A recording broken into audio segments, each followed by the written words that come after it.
Tuesday, April 14th. Guys, tomorrow's tax day. Welcome in. It's going to be a great one tonight. Jericho will be with us shortly, but we're back to movie reviews, guys. At least one. We're going to do Smokey and the Bandit. So I watched Smokey and the Bandit about a month ago, and I realized I'd never seen a Burt Reynolds movie. And Burt Reynolds, I was on my second or third Burt Reynolds movie in about 3 weeks. I watched Hopper. That I think is even better than Smoking the Bandit. I loved Hopper. I thought it was such a charming movie. He's an old stuntman, kind of at the end of his career. He's put up to do this deadly stunt, and there's a hot new stuntman that's going to replace him in Hollywood. It's a great movie. I thought it was better than Smoking the Bandit, actually. And then I watched, and then what did I watch? I watched The Longest Yard. I thought they were both excellent. I thought they were really fun movies. And I was telling my son, he walked through the living room while I was watching. I said, Burt Reynolds was Han Solo before he was Harrison Ford, before Harrison Ford was Harrison Ford. He was the cool, handsome, fun, like he's that guy you want to be around. Men want to be him, women want to be with him. He was that guy. So I'm going to check out more Burt Reynolds stuff. I've been on a red hot streak watching movies lately. I saw 3 amazing crime movies. Let's see. Let's check the chat right here. Rem Dog is in. Haven't caught a DI in a while, just in time for Hal Needham's magnum opus. And then DI being Double Impact with Jericho Green and myself. And then another one said, did you watch Deliverance? No, I don't like it. I've never seen it, but I don't like the premise of it. It seems very grim. I know it's a great movie, so I'll check it out for sure. But I've been on a hot streak watching movies. I love crime. As you guys know, I'm writing a crime novel, and I'm writing a Punisher-style gritty crime graphic novel. That's my next book that I'm writing and drawing. I'm doing that one all by myself. But I love crime, and I watched the 1980 Michael Mann, his directorial debut in Hollywood as a movie director, Thief, starring James Caan. Amazing movie. And then I watched after that Straight Time, starring Dustin Hoffman. You have got to see this. It's an outstanding movie. Then I watched John Cassavetes, The Murder of a Chinese Bookie. Bang, another home run. So I am on a hot streak with crime movies. These were outstanding movies. And it's just a shame that Hollywood just doesn't make good movies anymore for the most part. It's insane to me that, we have more experience as a people, as a culture with writing, acting, special effects, everything we need to make the greatest movies of all time. And it's not even close. Now, I don't know. Is this a survivorship bias? Because you think, well, how many movies were made in the 70s and the 80s, the greatest decades of movies? How many movies were made that were terrible? You know what I mean? So that there is a lot of awful stuff that we don't. Oh, Jericho's here. I didn't even see him. That we don't know about. Welcome in the man, the myth, the legend himself, my good friend, the great Jericho Green. How you doing, brother? Fine. My fucking computer wasn't letting me sign in, so I was pretty pissed off about that. But it's over now. I got a fresh summer cut. What do you think? I cut my hair this afternoon. Shaved the head. You cut your hair? I've cut my hair since I was like a sophomore in high school. Oh. Yeah. I don't go to the barber. I don't do it. I know how to cut a fade. You see, there's more hair on the top and then it fades on the side. I actually know how to do that. So yeah. I take my son to the barber shop, but not me. I liked the barber when I was a little kid. I liked to go there. It was Leo's Barber.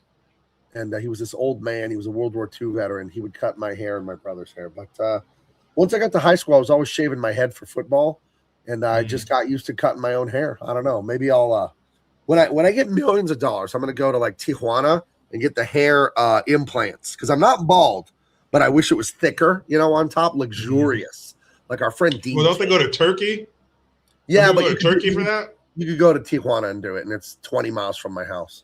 And Tijuana is like the #1 plastic surgery city, like in the world or something like that. There's like these huge medical centers there, and my son went to the dentist there like 3 weeks ago. You can go down there. Everything's cheaper because you just cross the border. So, but yeah, I want to get that Dean Cain hair. You know what I mean? That luxurious hair that I used to have. So I think luscious mane. They cut it off like the back and the side, and then they stick it on the top, right? That's what they do. Yeah, I guess. I don't know. Yeah. So it's out of my tax bracket. Yeah, let's see. Michael Mann's Manhunter, 1986, the original Hannibal Lecter movie. I saw that one. I was very tired when I put it on one night, and I fell asleep in the third act and then woke up at the very end. What I saw was good, though. So, yeah. My favorite man is Manhunter, Michael Mann movie. First Hannibal Lecter movie, Brian Cox. Oh, these guys have the same comment almost. CCL D805. That sounds like a Star Wars character. CCL D805. See if you can fix the shields. That's the old motto. They're coming in fast. You got to get the D8016. Right. This is C3PO's less successful brother. Yeah, this is like the T800. Not quite like the T1000, but serviceable. Yeah, get the job done. Yes. So, but no, I was telling the audience, I think you may have heard some of it when you got in. I've been on a hot streak with movies, dude. I saw the 3 Burt Reynolds movies, like going back like 4 or 5 weeks ago. And then I've seen 3 crime movies in the last week, and they're all fucking not a grand slam home run. A walk-off grand slam home run that doesn't even land in the stands. It goes in the parking lot. Goes in the Covey Cove. Yeah. Right. The guys on the fucking canoes out there. It's like Barry Bonds in 2001 or whatever. Yeah. Just roided it. And I am no Giants fan because I'm a Padre fan, but I hate how the media and the Hall of Fame and all those holier than thou treat Barry Bonds. Yeah. He was not on steroids any more than anyone else. So in my opinion, it's a level playing field. Everyone was on him, and then he was better. He wasn't a cheater. Everyone was doing it. It's not cheating then. Or code or something. Everybody was doing something. And I think it's like T.O. He was just a dick. So their feelings are hurt. That's why they don't vote him in. Yeah, he was a dick to the writers and the reporters. He didn't put up with their shit. And most sports reporters, they're dickheads anyway. They're leftists and they're just jock sniffers that are so jealous of the athletes. Yeah. And they love to persecute the athletes and air all their dirty laundry. And, he's cheating on his wife or whatever. All this, it's bad stuff, but it's none of our business. And I'm like, how is that the box score? Why is that in the sports news? Yeah. Tell me how many touchdowns this guy's having. You're getting a divorce. That's none of my business, dude. I wouldn't want my personal life out there. Like, you could buy my comics and read my comics. You don't need to know if I'm arguing with my wife. It's nothing to do with my comic books. I think it should be like, what is it, the Pro Bowl? Don't the players vote for that? It should be all former Hall of Fame players voting on who gets in the Hall of Fame. Why does a sports writer have a say-so in who gets in the fucking Hall of Fame? Some fucking never was with an axe to grind. Didn't put Tom Brady as a first ballot Hall of Famer. The fuck? Why? But why does a writer have a say-so in who gets in the Hall of Fame for playing a game? The players should determine that. The guys who know what it's like to be on the field or on the court playing that game. Not a fucking pencil neck writer who's had more swirlies than fucking touchdowns in their life. Right. CCL 0015, the Rebellion Astromech droid, wants to know, what is your favorite thing to do in life? My favorite thing to do in life is spend time with my wife, my kids, my family. We had a great day, just out of the blue. Sunday, we get out of church, and then my son's with my kids are adults. They're in their late 20s. And I have a granddaughter who's 3, and my wife's there. And I just turned to my son. He's with his girlfriend. They're usually going to take off. It's Southern California. The weather's beautiful. I said, let's go to lunch. We went to Chopsticks, this family-owned Japanese restaurant, and it was delish. And it was just nice to break bread with your family. There's nothing more important than that. I've lived my dreams professionally as an artist. I make pretty good money.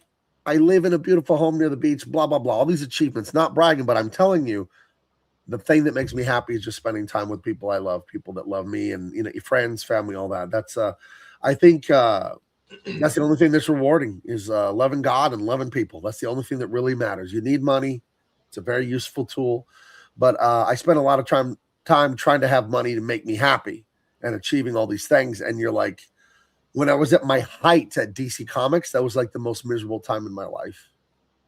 Not to get into too personal stuff, but the worst time of my life as an adult was basically like 2011 to 2016. And that was like the height of my productivity in comics at DC Comics and all that. It's never been better than now with Big Man Comics, my own company.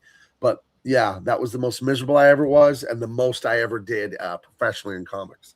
So there you go. Yeah, I would say my favorite thing in life is the same.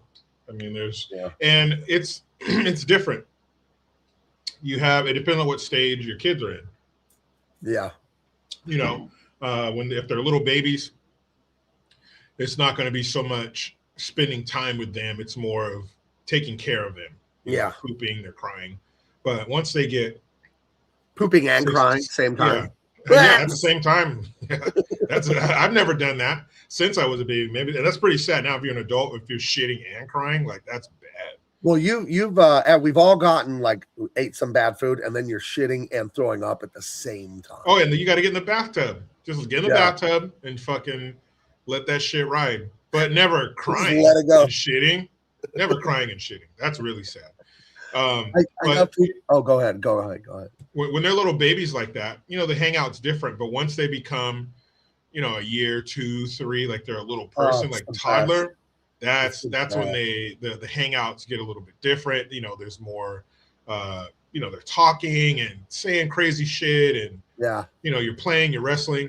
So yeah, man, those moments are the best. Now my kids are 10 and 14, so it's a little more conversations are taking place.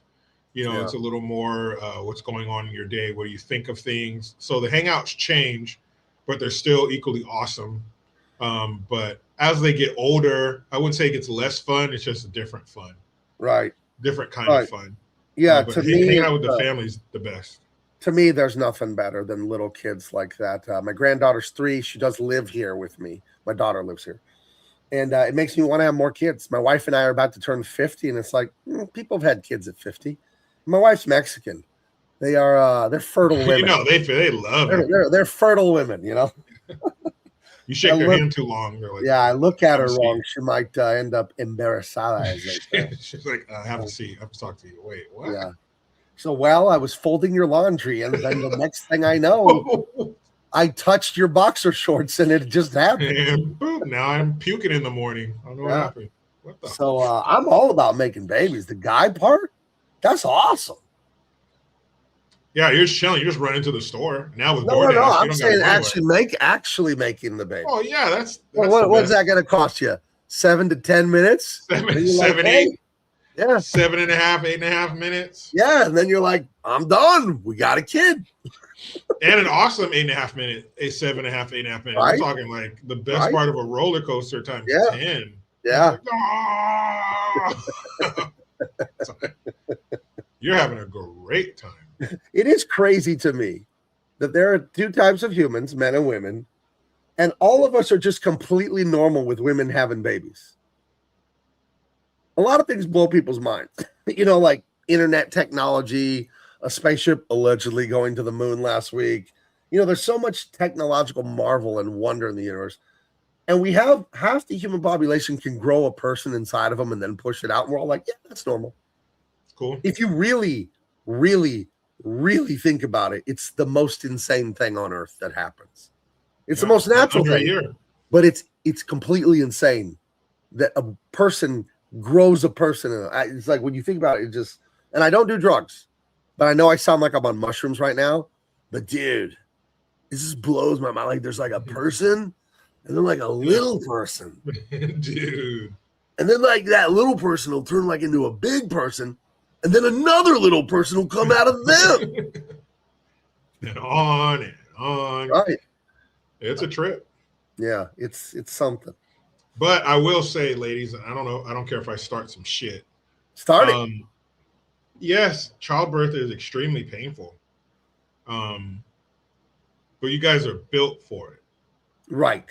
So, oh man, if you guys, you don't know, we're not built for it. We're not built to have babies. You're right. Built to hold them and grow them and all that. And then, but you wouldn't be built to take like a kick to the nuts either.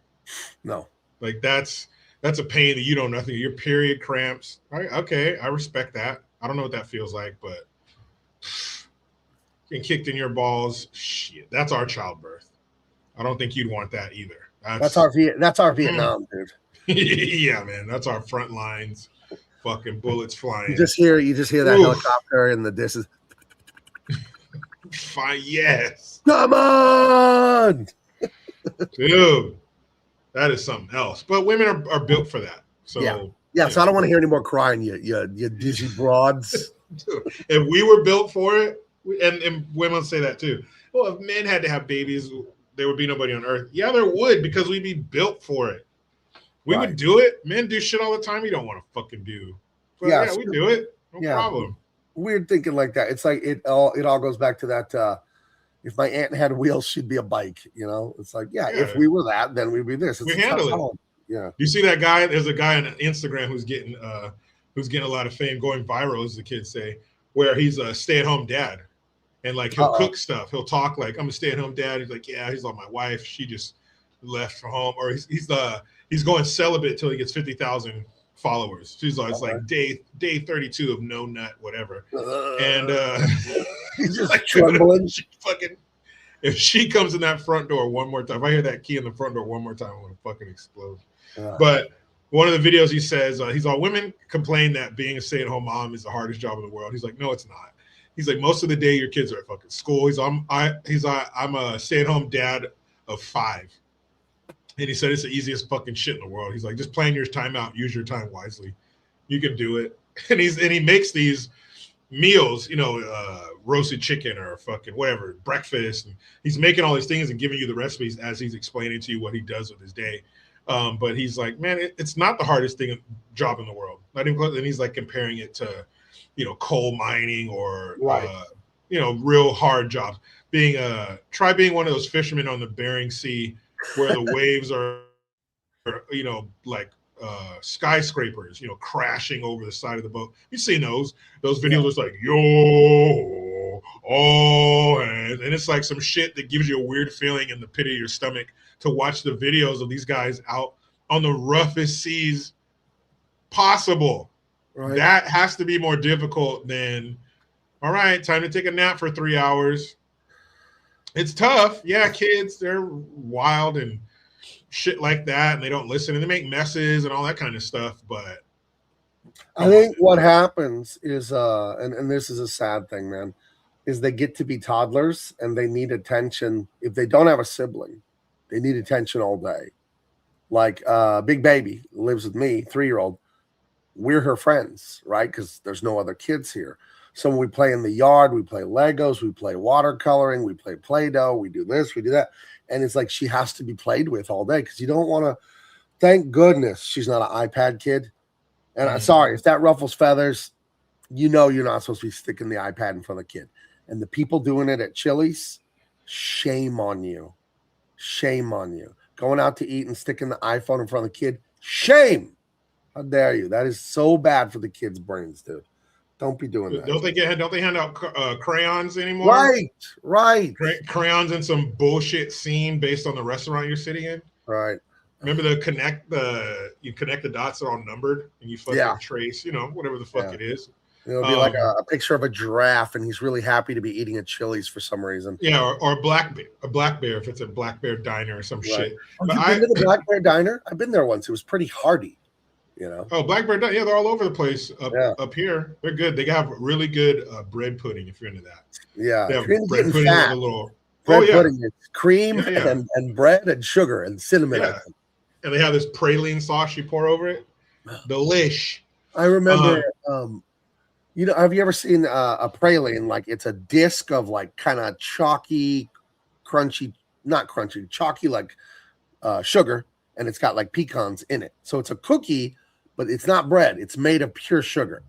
That's what they call them at this candy place I went to in Estes Park, Colorado, which is like a touristy place in the mountains. And I wanted this pecan praline so badly. And it was in the case. And there were 2 left. I'm in line. And I'm looking at them. And this gargantuan woman is in front of me getting, a feed bag of all kinds of homemade candies and saltwater taffy and this and that. And I get up to the register and I tell them I want the pralines. And that fat woman had bought the last 2. Oh, did you need both? Fat bitch. Couldn't you just have one? Haven't you had enough candy already? Fucking walrus. It was like 25 years ago, and I still remember how upset I was. Hey, fuck you, lady. I know you're watching. Fucking bitch. Yeah, man, what can you do? Yeah. Let's see. Think about what you think about. It says, have you ever had sugar cream pie? Now that's a loaded question. What the fuck is that? But I had a neighbor, a mother that I knew. She was a mom of one of the kids on my son's Little League baseball team. She was a Canadian, eh? And I guess sugar pie is Canadian dessert. Do you know what sugar pie is? And you put cream on it. You pour heavy cream on it. Do you know what sugar pie is, Jericho? Vagina. It's a pecan pie with no pecans. So you know that sugar that's in the pecan it's just the gelatinous. It's just the goo.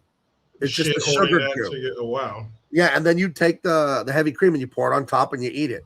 It's a very lazy pie.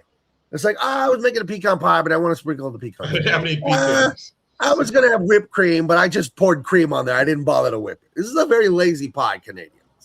Oh, I see. Yeah, it looks like pecan pie with no pecans in it. But there's variations. There's lighter custardy looking ones. Yeah. There's like pecan pie looking ones. I don't know. I feel like you need the pecans in there, right? Just like a mouthful of fucking sugar goo. Yeah, it's not bad. We've all put worse things in our mouth than sugar goo. But, right. I saw Depression era recipes on YouTube. It just came across my feed. And there was water pie for dessert. Damn. And it basically was the thinnest possible Jello with a little bit of sugar in a pie shell. Dude. Guys, guess what we're having for dessert? Water pie. My favorite. Sugar sandwich for dinner, dude. 2 pieces of bread with sugar sprinkled in the middle. Wow. My grandfather. So basically, a sugar pie is brown sugar, butter, eggs, and milk. Yeah. That's it. Yeah. Cool. Wow. Let's see. Water pie. Here we go. I'm team cream, like sugar cream. I like sugar cream pie. Well, if we're gonna vote on the sugar pie versus the pecan pie, sorry, pecan pie demolishes the sugar pie. Yeah, for sure. But peanut butter sugar pie. Mix some peanut butter in that bitch. Ooh, that sounds fucked up. How did we get to the food section of the show right off the bat? We usually go like a half hour, and then this show is a food section. It is a food show. How do we get to the movies in this food show? Right. Yeah, we're trying to do a movie this week. How the fuck do we get to this movie? Yeah, I'm very proud of today's thumbnail. I have that picture of you that you sent me, and then I just took a picture of myself, and then I fed it to the AI, and I described what we were wearing. I found a picture of that Pontiac Firebird or Trans Am or whatever the fuck that is, and I told it to make this. So this is an AI generated image, but you ended up as the sheriff, and I ended up as Burt Reynolds. I mean, we're enemies, I guess. Yeah, I guess. Because these guys were not buddies. You're going to have to hunt me down. Now, what are you going to do when you run into that sheriff and you find out he's a black guy? What are you going to tell him? Because you're a fellow black guy. Tell him you sounded taller on the radio. That's what I'm going to tell him. Fucker said, you sounded taller on the radio. Is there a little pause? You sounded taller on the radio. Oh, yeah. There's a little bit of... then after that, he turns to his son and goes, "This used to be a good country," or something like that. Dude. What a weird time to just, you're angry that someone's a sheriff because they're black. It's so weird. Yeah. But you respect Sheriff Buford T. Justice's. You respect his racism, though. Yeah. Is it racism? Because he was still cool with the guy. Like, he was nice to him. It's a weird thing. Yeah. It was like that honest racism where at least they're not overly sneaky about it. They tell you know people what they think. Yeah. Like, he was still kind of respectful in a weird way. Well, I gotta respect the badge, you know. I guess they'll let anyone be a sheriff nowadays, you know. Next thing you know, a woman will be a police officer. But I don't know. He was definitely the star of the show. Yeah, he was great. Heather wants to know how you feel. I think she's asking me. She was out for 10 days with COVID for the 10th time. That is awful. Glad to hear you're better. I'm fine. I was stomach virus for about 24 hours. And it happened like 5 minutes before we went on the air last week. I was fine. All of a sudden, I got a headache and started throwing up, and I had to use the bathroom, and I threw up. I didn't have diarrhea, thankfully, but I threw up probably about 7 times that night. You know, it was not great. Don't know. Must have eaten something weird, something, you know. My wife threw up too. and she was longer than me. She was like 36 hours. She was miserable, had a headache and everything. Where'd you guys go? Did you guys go out to eat that day?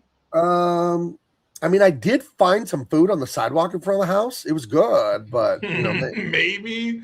I mean, I'm no doctor. I don't know if you can see if your cameras work. My code is not white. No, but I would probably say you can trace it back to the sidewalk food. No, don't do that again. By the way, no idea exactly what happened. It was unpleasant, and then my daughter, I think she threw up or had diarrhea like the next day, but my son and big baby avoided it all. But for me, it was like got sick right when it was showtime, throwing up. And then woke up the next day, felt mostly fine, and then I was fine by like the middle of the day on Wednesday. I was fine. So who knows? Who knows? Fuck it. Hey, but Heather, if you want to not get COVID, just get the vaccine. That's all you got to do. Because if you get it, you won't get COVID anymore. Right. That's what they said. Right. That's what they said. That was the advice from good old Joey Biden. You do that. You listen to him, you'll be fine. Yeah. Yeah, let him be your North Star, Yeah. What would you not trust Joe Biden to tell you? He's such a, he's a beacon of integrity. I wouldn't trust him if I were, like, if we were both looking at a teleprompter and I'm reading the words that he's saying, I still wouldn't trust him. Really? Okay. Mm-mm. Like, with Chris Rock, those allegations with Michael Jackson back in the day. He's all, somebody asked me if I would let Michael Jackson watch my kids. He's all, I wouldn't let Michael Jackson watch my kids on TV. Now, while that is a fantastic joke, I don't want to get into it. I think the little I know. I think all that Michael Jackson stuff's a setup. I think Michael Jackson was a weirdo, but I think he was a harmless weirdo. And I think I'm making all this up. I don't know a lot. I don't know anyone involved. I think he was abused a lot as a child in Hollywood. And then he like retreated to like Peter Pan and this and that. But like his closest friends that were kids, like Macaulay Culkin and that one of the Coreys, they say he was innocent, man. And that's a setup for money and all this stuff. So I'm going to go with the people that were his friends like that, not the money grubbers. That's what I've always thought of it. I've always thought it was a money grab. So. Yeah, I think Michael Jackson was definitely suffering from some arrested development. Right. Being that all that shit he went through as a kid, not only the trauma of his father, Joe Jackson, who's a piece of shit, and his mother who sat by and let it happen, but also the level of fame that he dealt with. Michael Jackson, since he was 10, was when he was with the Jackson 5, one of the most famous people on planet Earth. To the 80s when he dropped, or I'd say 78 when he dropped Off the Wall. And then you go to Thriller and like what, 1982, 3, something like that? It was 83, I think. It was the fall of 83. He was the biggest fucking thing. Not only musician, he was the biggest person on earth. The biggest person on the planet. The Pope, the president, I don't give a shit who it was. At one point, the three most famous people, the three most recognizable symbols in the world, Michael Jackson was one of them. It was Mickey Mouse, Michael Jordan, Michael Jackson. Like, it was unreal. You had to be there to understand the level of fame that this man endured for decades. So, yeah, I think he hit a pause on his childhood. And then once he had the means to fulfill that or relive that or pick up where he left off, right. I mean, it might have manifested itself in some unusual ways. But to call the man a pervert, no, I don't think that he was. And shame on Oprah for saying that he was. She didn't say that when she was sitting down interviewing him over those years. She wasn't saying it then. But yeah, man, it's really fucked up. Poor Michael Jackson. But man, the greatest entertainer we've ever seen. And people to this day, he's been dead since what, 2009? Yeah. To this day, there are new artists coming out dancing, using his moves. Yeah. It's insane. I don't think there's a more famous person on earth since, and I mean, you got to get into, not to be blasphemous at all, but like you're talking, he transcends entertainers. He's not just the most famous entertainer. Right. He's one of the most famous people to ever fucking work. Yeah, one of the most famous human beings of all time. Absolutely. Yeah. Insane. Yeah. And what he had to go through. Like, would you as a parent? No, I wouldn't want that for my kids. No. No. Well, let me finish it. You can't just say, would you want your kid to be abused? No. But if they would come out the other side as the greatest, insert whatever here, the greatest ever, No. doctor, Just mechanic, whatever it is. Think of your kid helpless and crying and brokenhearted. Nothing's worth that, dude. It's like money's money. We can make more money. Fuck it, dude. You know, like it's, you know, at my age, I'm not that old, but I'm 47. And when I got married, I made $8 an hour. I worked at Toys R Us stocking shelves. My wife was a waitress making $2.17 an hour plus tips. Now I own a beautiful home near the ocean and I have what I want and I run a business. And the money's just, it's the money, dude. It's like, it's a tool. It's a very useful tool. It doesn't fulfill you. It never can. It never will. It can't. I tried. You know, and it just doesn't. All those achievements, all those accolades. You know, I was nominated for a GLAAD award. I'm not even kidding. Like the work I did in Hollywood, you know, the gay and lesbian, whatever. That's a GLAAD award. Yeah. The work I did on the Lois Lane comic book, because there were like lesbian characters prominent, it was GLAAD nominated. I've had other books I worked on win the Oscar award for comics, which is called the Eisner. 2017, I worked on the book that won it. It was the Batman annual for the 2017. Let's see, La Burkina. It was a fundraising comic book for a Puerto Rican hurricane. That won the Eisner. I worked on that. And another Batman book I worked on was nominated. So it's like I've done everything in the thing. It doesn't matter. Like you just want to love your family and hug them. And like one of the sweetest things that goes on right now is Big Baby. She's you know, she's 3. Crazy imagination, asking all kinds of questions. And her mother, my daughter, is a stand-up comic. So my daughter goes to the comedy clubs at night, a lot of nights during the week. So I put her to bed with my wife. We go lay in there, and she's into stories now. So I make up stories every night.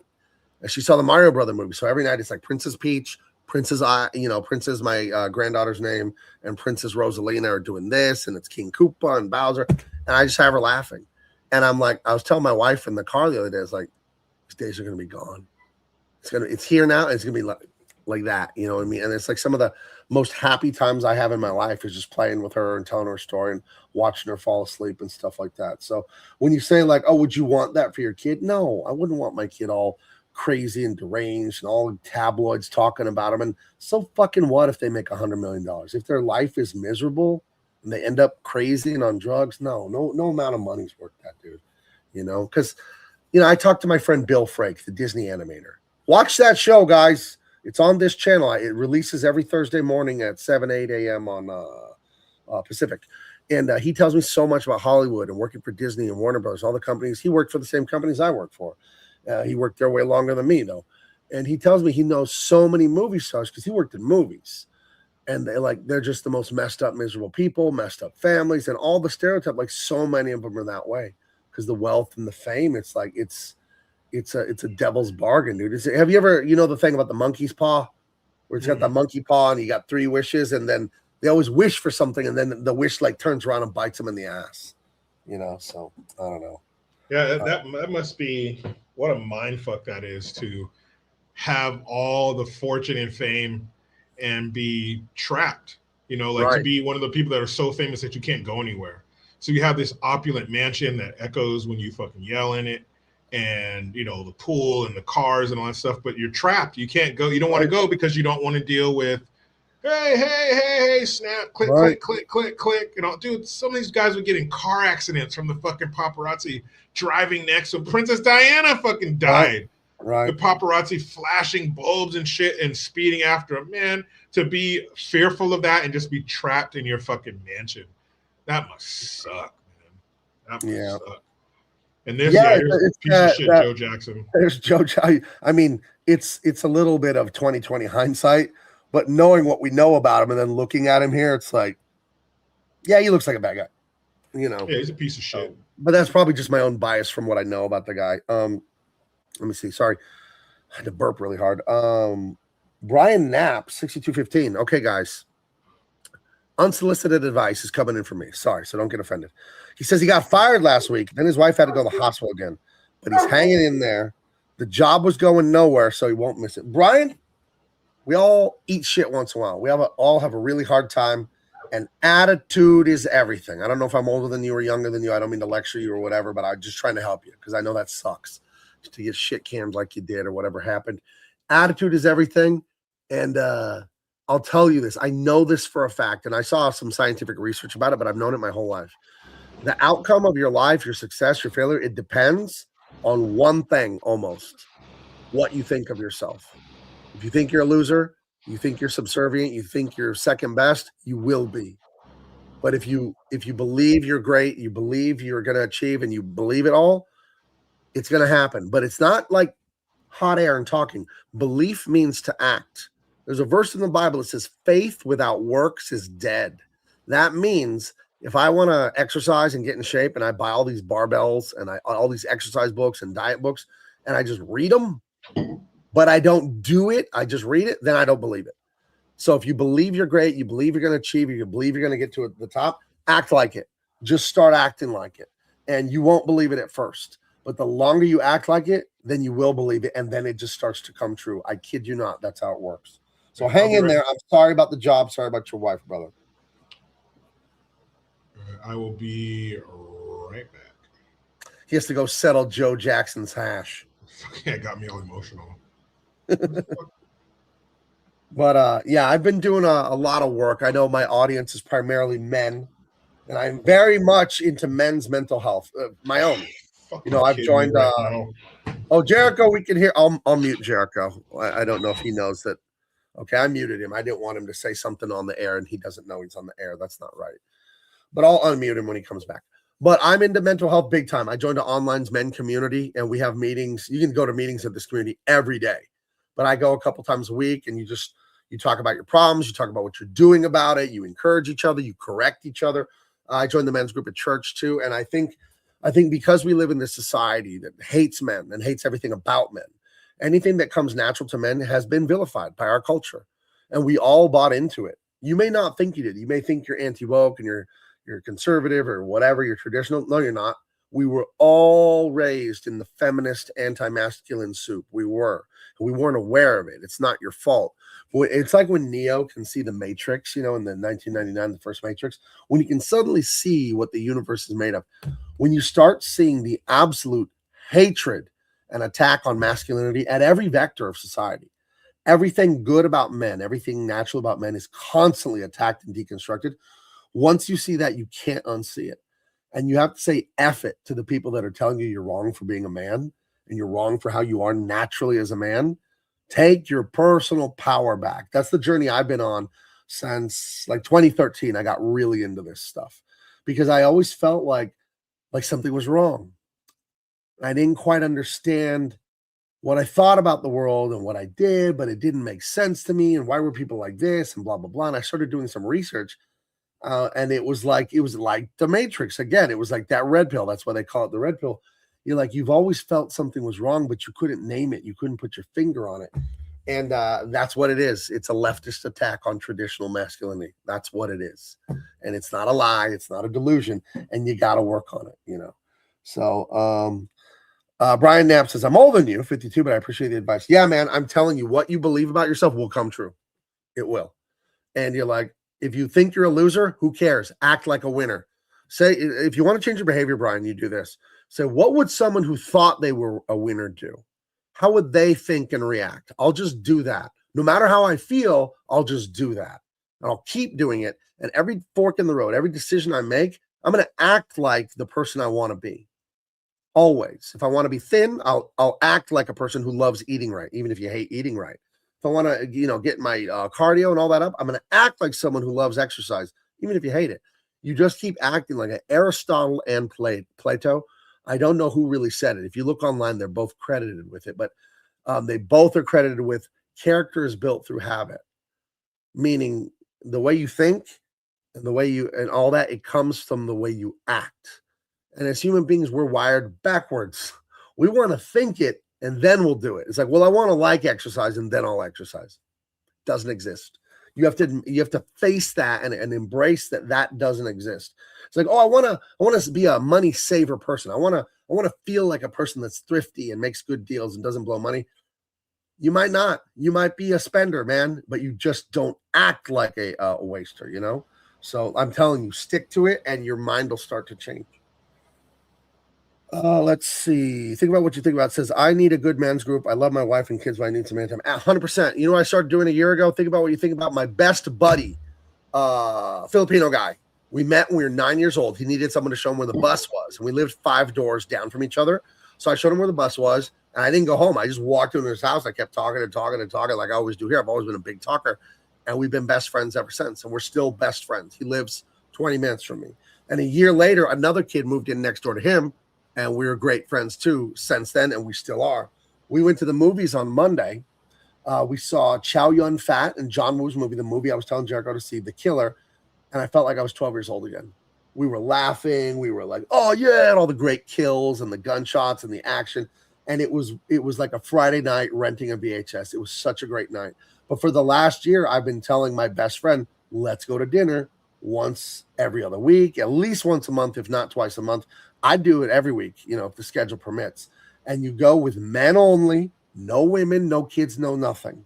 Because you know that when we're around women and we're around kids, we don't act or think or behave the same. When we're around men, we're just men. And we're allowed to just be men and say whatever. And the great thing is men tell each other the truth. And if I am just with Jericho and I say something stupid, he'll tell me it's fucking dumb. So, well, here's why you're being a wimp and you shouldn't do that, Gabe, because blah, blah, blah, blah, blah. He'll call me on it because he's my friend and he cares. So we do that for each other. It's iron sharpens iron, right? So is one man unto another. Another Bible verse, right? So I think the man time is super important. And when we live in this society that attacks every last molecule of masculinity, you have to force and make time with your bros. And don't be around shitty dudes. Find good men that want to be better. You got friends that are slugs, pothead, Xbox, well, I guess I should say PlayStation, either they're video game pothead, Mountain Dew, just losers going nowhere. Sorry, you got to cut them out. If they're no good, you got to cut them out. You love them, but you can't be hanging around bad influences, you know? So we talked about a little bit last week, Joe, about man time. Are you trying to make a point to do that? I used to meet up with my buddies, these 2 guys I used to work at the radio station with. Like once a month we get together and have dinner. That was pretty cool. Up here where we moved, not so much. Because I don't really have like a lot of good friends up here. Like I have my best friend, you know, we grew up together. He lives here. But that's about it as far as, I don't know, maybe a couple other cats. Yeah, I'm telling you, if you can get with your best buddy and you know, you don't have to waste money. Just go to Chili's. They'll give you the fucking 3 for me for $10.99. By the way, how is a McDonald's combo $15 and Chili's is giving me a waiter, chips and salsa, soup, a burger, French fries, and refills for $10.99? McDonald's $15 for a combo. What's happening? They're fucking up. Yeah, I don't know. But yeah, just go with your buddy. Dudes only, no wives, no kids. And it's just so enriching for your lives. And it's been destroyed on purpose. Look what they did to the Boy Scouts. You know, look what they do to everything. Anywhere where men are off on their own being men, the woke lefty dudes and the women, they come in, they're like, hey, what are you guys doing in here? Ooh, that looks rough. That looks mean. That looks naughty. That looks dirty. And they're just like, who let you in here? Get the fuck out of here. Yeah. And the Boy Scouts, they had a bunch of fucking weirdos. Right. And that was intentional to destroy it.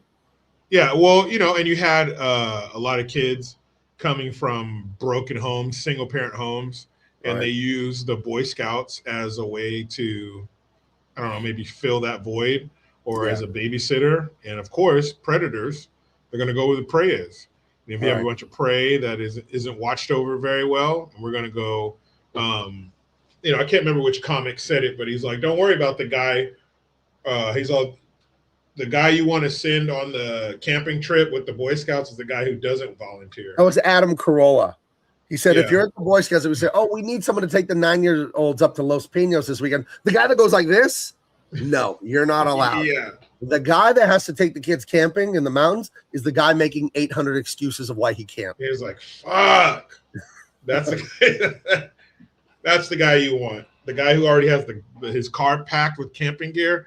Get the fuck out of here. But yeah, it was a perfect storm, and now the Boy Scouts take girls too. There you go. And the Girl Scouts, The Girl Scouts don't even do Girl Scout shit anymore. They fucking, the Girl Scouts make $1 billion or close to $1 billion a year just off of cookie sales. Those disgusting cookies. Dude, Ugh. that's an empire. That's a fucking empire. Why don't the Boy Scouts sell cookies? I saw the Boy Scouts selling popcorn. The Girl Scouts don't own the concept of cookies. Just sell cookies. No. Everyone likes cookies. Think about what you think. Who should I hang out with if I don't have a lot of friends? Didn't have a lot of friends in high school. I didn't have a lot of friends in high school. I had my one friend, the one I still hang out with. That's basically was my friend in high school. I wasn't a big socializer. It's funny. I was like a varsity football player and all this stuff. I would just go home. I would lift weights, draw comic books, and play football. That's like what I did in high school. And I wrestled one year. So I was good at wrestling too. I never lost. But I didn't like it. I didn't like it at all. It was very hard. It was very hard. Much harder than football. Yeah. So it was, I was super good at wrestling. I never lost, but there was no fun in it.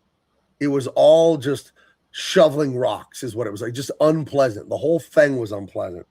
So Michael says they're not doing the woke crap anymore in the Boy Scouts. It's not what I heard, but maybe he's right. Maybe says in 2025, Girl Scout cookies generally cost $6 per box, with local troops earning approximately $1 per box, depending on their council-specific rules. The program serves as a major fundraiser with roughly 200 million boxes sold annually, bringing in about $800 million.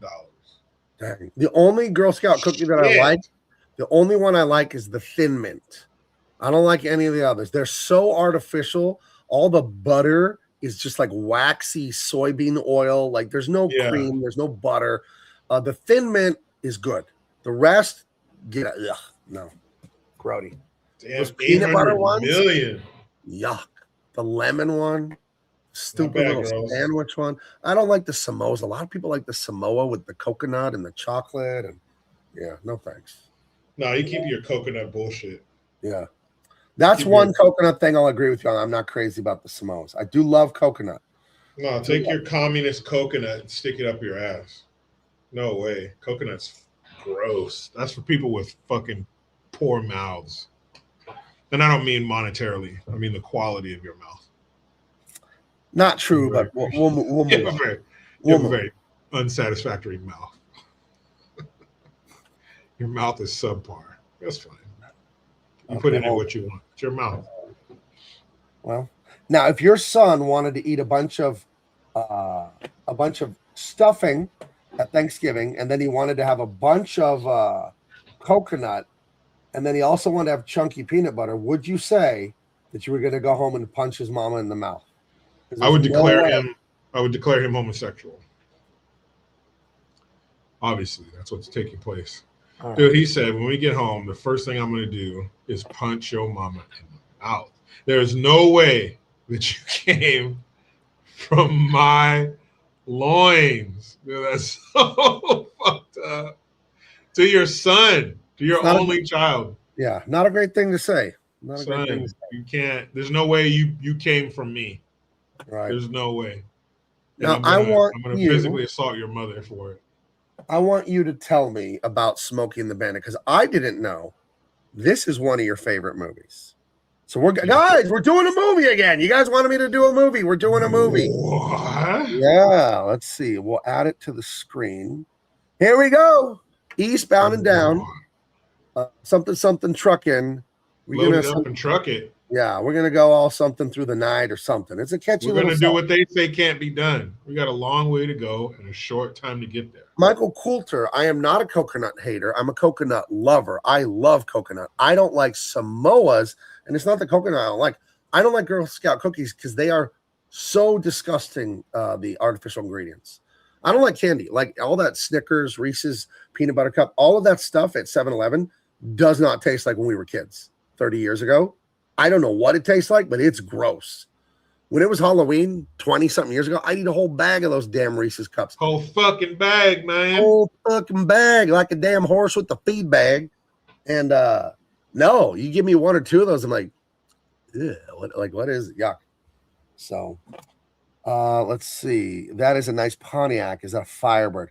This is an AI generated image. In case you didn't know, me and Jericho were never actually a bootlegger and a sheriff. No, this not is that I'm aware of. So Heather says she just watched this movie with her husband. She had never seen it. Heather, I'll tell you, I'd never seen any Burt Reynolds movies till about a month ago. I didn't even know I hadn't seen his movies because he's such a big part of culture and society. It just felt like I had seen his movies, and I watched Smokey the Bandit and realized I've never seen one of his movies. So I watched this, and then I watched Hooper. I don't remember. But he's the old Hollywood stuntman, a young hotshot stuntman comes in. There's an evil movie director that wants him to do this like stunt that's probably going to get him killed. It's better than Smokey and the Bandit. I loved that movie. And Smokey and the Bandit to me was an A. But Hooper or Hopper, sorry, I only saw it once. I think it's Hopper. It was an A+. I freaking loved that movie. And it had Sally Field in it. And it had that same feeling of kind of rednecky and all that, and a lot of cars, just like Smokey and the Bandit. I thought it was fantastic. Is it fucking Hooper or Hopper? I have to look this up. Sorry. I think it's Hopper. This movie. This car, look at that car, man. Yeah. That Firebird on the hood. It was, I guess, a phoenix. It looks like a phoenix, but I guess it's a Firebird, which is a phoenix, right? Yeah. Man, that car is fucking awesome. Yeah. Hooper. Jericho, you haven't seen it. If you love Smokey and the Bandit, you will love Hooper. It's the same kind of movie. It feels the same sort of it feels the same. There's a lot of action with cars. Burt Reynolds is fucking just so charming. Sally Field is in it. It's a really, really great movie. And I love the theme. So it came out after Smokey and the Bandit? Yeah, like it's a couple years old. I think this is like 1978, Hooper. And I think Smokey and the Bandit was what, like 76 or something like that? 77. Oh, okay. So yeah, it's like a year or two later, Hooper, but I loved it. I thought it was great. Yeah, what a great fucking movie. Yeah. I've never seen Hooper. The theme song is written and performed by Jerry Reed, Cletus, Eastbound and Down, Loaded Up and Trucking. We're gonna do what they say can't be done, brother. Did you watch Evening Shade on CBS? No, but I know that was a sitcom. Oh, hell yeah. No. Evening Shade. Hell yeah. That's one of those. What was that about? You know what? I can't even remember the plot. I remember it wasn't a comedy, was it? It must have been, right? I don't think it would be a serious movie.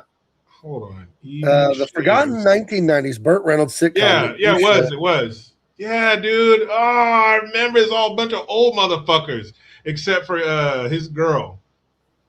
Yeah, and what's a guy named Ozzie Davis, the black dude? He has a very distinct voice. Yeah, man. Evening Shade, 1990. Yeah, that's when Burt Reynolds, he's probably what, late 50s or something? Like he's still young. He says okay. But yeah, that mustache was crazy. The series stars Burt Reynolds as Woodrow Wood Newton, an ex-professional football player for the Pittsburgh Steelers who returns to rural Evening Shade, Arkansas to coach a high school football team with a long losing streak. Reynolds personally requested to use the Steelers as his character's former team because he was a fan. Did you know Burt Reynolds was a football star in high school? He got a scholarship to be a Florida Gator, and he was doing really good at halfback. I think he was a running back. And then between his freshman and sophomore year, something like that, got into a horrible car accident and almost died. And then that was pretty much the end of his football career. And then I think he got into some theater class or some drama class like that. And he pivoted from being a star athlete most of his life to all of a sudden being this guy that was going to start doing commercials and television acting and all that. So, wow, he could have been a football star. You know, he was a really good football player. And then you see The Longest Yard. You see Evening Shade. He's the football player. You see these references. There's a movie called Gator, where he's doing something down in the Florida Everglades or something. It's like, oh, Gator, like the Florida Gators. Yeah, you can tell he really loved football, and is fucking probably kind of hurt that it was taken from him like that. Right. And it says Hooper is an homage to Hal Needham, who directed this, Smokey the Bandit. Yeah, Hal Needham was a stuntman who wrote this script, and he was friends with Burt Reynolds. I read all about it after I watched the movie. And he wrote this script, and nobody would make it. And I guess Burt Reynolds, pulled some strings to help get this some attention. This movie, I always thought, oh, wow, it's like Dukes of Hazzard. Hal Needham was one of the guys behind Dukes of Hazzard. So there's a direct correlation with this and of course the Dukes of Hazzard, and that's why they're so similar. Right? So at least that's what I read online. I mean, you read a lot of shit online, and then it's like it's not true. So, but yeah, let's see.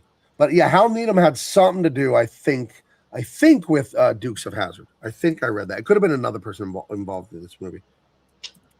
Oh, Burt Reynolds, man. That's fucking awesome. Yeah. And even though he made that movie In the Name of the King with Jason Statham, I forgive him. Yeah. Right. Oh, that's right. Atrocious. But man, Burt Reynolds, fucking awesome. One of those. And he obviously had stuff like you mentioned, The Long and Short, obviously Smoking the Bandit was before the 80s. But the 80s and 90s kind of, he had a revival of his career, I'd say, like in the 90s and shit.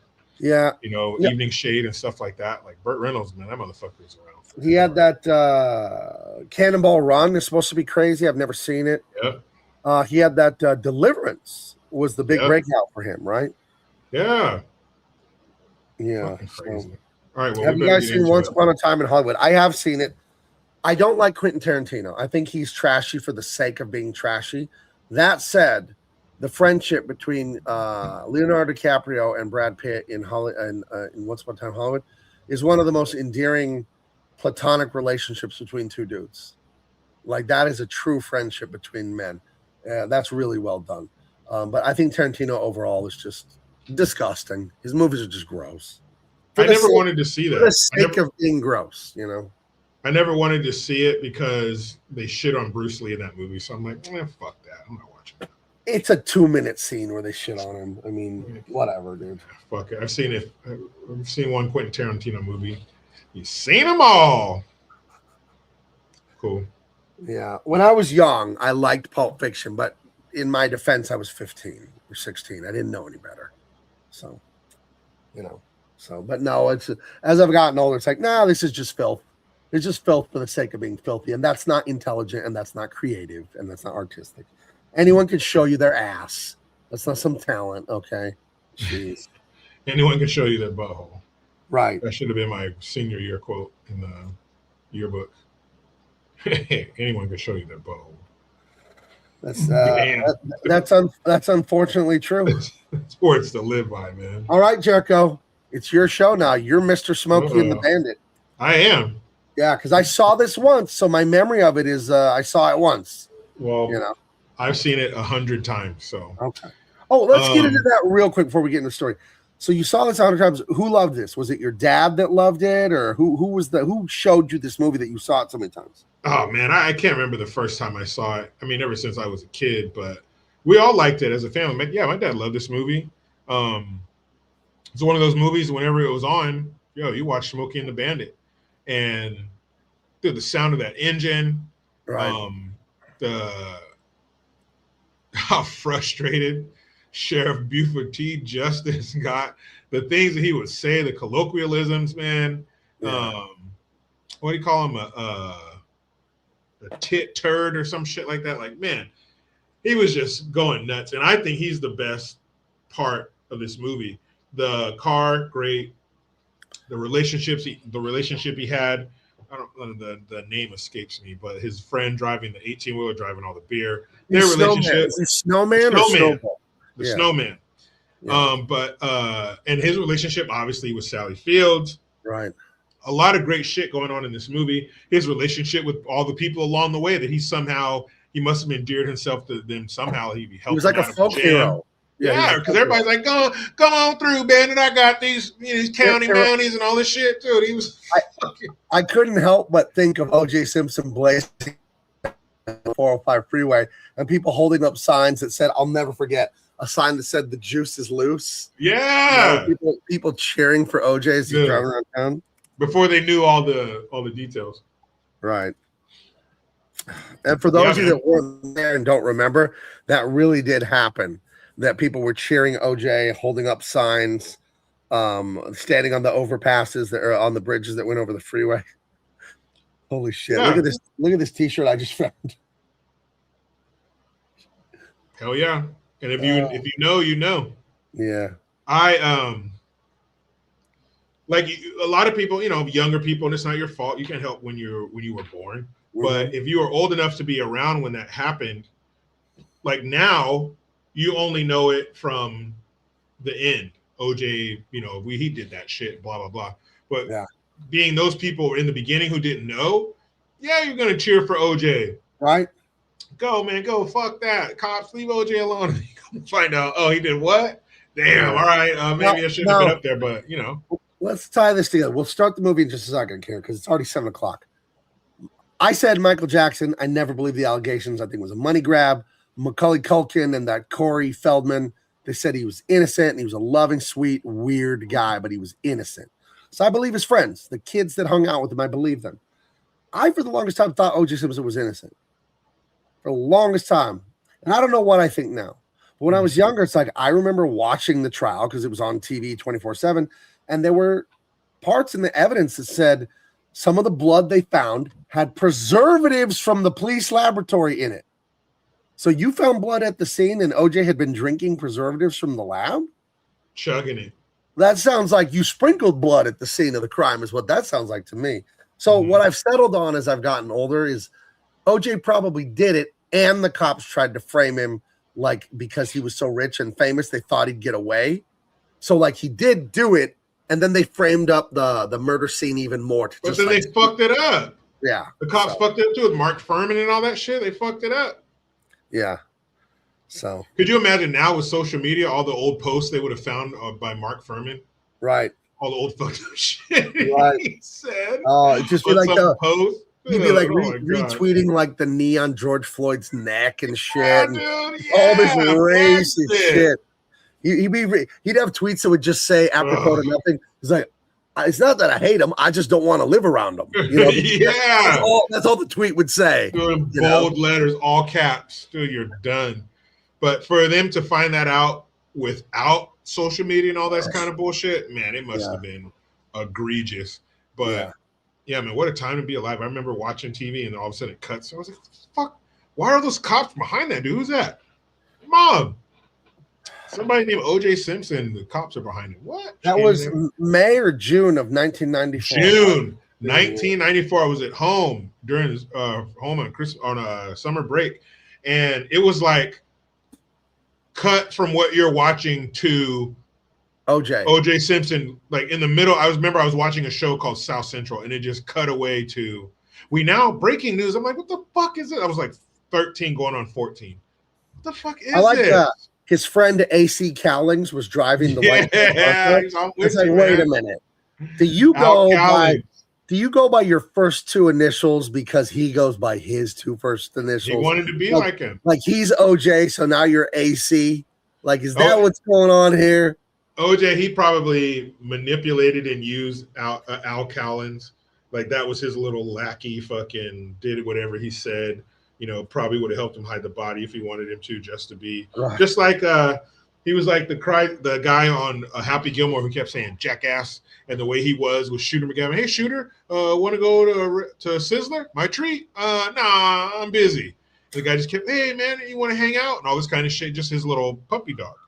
Right. I think Al Cowlings was probably something like Remember that. Cato Kalin, Judge Lance Ito? Cato Kalin was their house guest. He's like, look, man, I'm just on the couch. I didn't know what the fuck was going on. You don't know what it was like when there was no internet.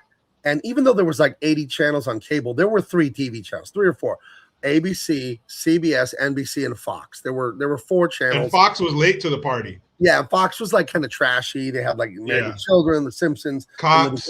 They were very subversive, Fox, So, but you don't know what it was like because we had a monoculture. Everyone was into the same thing. Like you could find a YouTube channel now with 3 million subscribers talking about some Japanese comic book, and you've never heard of this comic, yet they have 3 million subs like talking about it. So there's all this specialized interest in our culture now. And back then, everyone knew the same things, the same jokes, the same catchphrases. That's all we had. Yeah, I can still name them all. It's the prosecution was Christopher Darden, Marsha Clark. They were the main. Weren't they fucking? Yeah, they was fucking those. And kids. that helped the defense too. Yeah, the prosecution were fucking each other. And then the defense was the great orator of our time, the great Johnny Cochran, Alan Dershowitz, and the Kardashians' father, Robert Kardashian. Right. Yeah, Judge Lance Ito. You had his roommate friend Cato Kalin. Wait. Where'd Robert Shapiro? Was he defense or he was prosecution? Defense. He was defense. Okay. Shapiro was on it. Okay. Right. Yeah, it was, and they called his lawyers the Dream Team. Dream Team. Because it was 2 years after the Michael Jordan Dream Team in Barcelona, Spain. So, guys, the 90s, You had to be there. You had to be there. You know, we were all eating from the same pop culture trough. Right. There weren't all these fucking different. We all just had that one long, like going to an old football stadium. We all had that one long trough pisser. There weren't urinals that were all blocked off. We all ate from the same trough. And yeah, we all did. And I guess maybe that answers our question. How do we all know the same jokes? Because we all had, that's all we had were those jokes. Right. Because, man, I think I've said this before. When the verdict was read, we had one of the only TVs. 2 other classrooms came into our class in high school to watch the verdict. Like, it was everything. My English literature teacher brought the TV in when they were going to read the verdict. Yeah. And she was a white lady, and you guys that weren't there, they would show like clips in the following days and weeks after the verdict of a crowd of black people and a crowd of white people listening to the verdict live. And the white people were apoplectic. And the black people were falling out and rolling. Like it was their brother. Like it was their fucking brother. And I'm here, not white, not black, going, I don't know, I think he's innocent, but I'm not happy about it. Like, this is crazy. So, but I no longer think he's innocent. I think he did it and they framed him. I think they're both true. I think you're right, because all that money, all that prestige, like you mentioned, the dream team, all these lawyers were top of the line, top notch, the best money can buy. The prosecution, was it the state of California, I guess? Yeah. You know, their budget wasn't too bad either. Yeah. You know, the best of the best. And it was everything. Like, everybody was talking about it. Anything that was loosely related to news, entertainment, they were going to somehow weave and connect OJ to a segment. Anything that was like, what's that chick's name? Greta something? Greta Van Susteren? Yeah, her. Anything that's like that, it was all OJ all the time, court TV. Right. It was nuts, man. It was fucking nuts. Yeah, and Judge Lance Ito looked just like my best friend's dad. My best friend's Filipino guy, Lance Ito. Ito sounds Japanese to me, but they could have been twins. It was the most hilarious thing to me to know my Mr. Tiglau was my best friend's dad, to know him all these years. Then I look at the TV and like, there he is. Like, oh my God, he looks just like your dad. That's hilarious. So, yeah. Nobody cares about Hollywood anymore.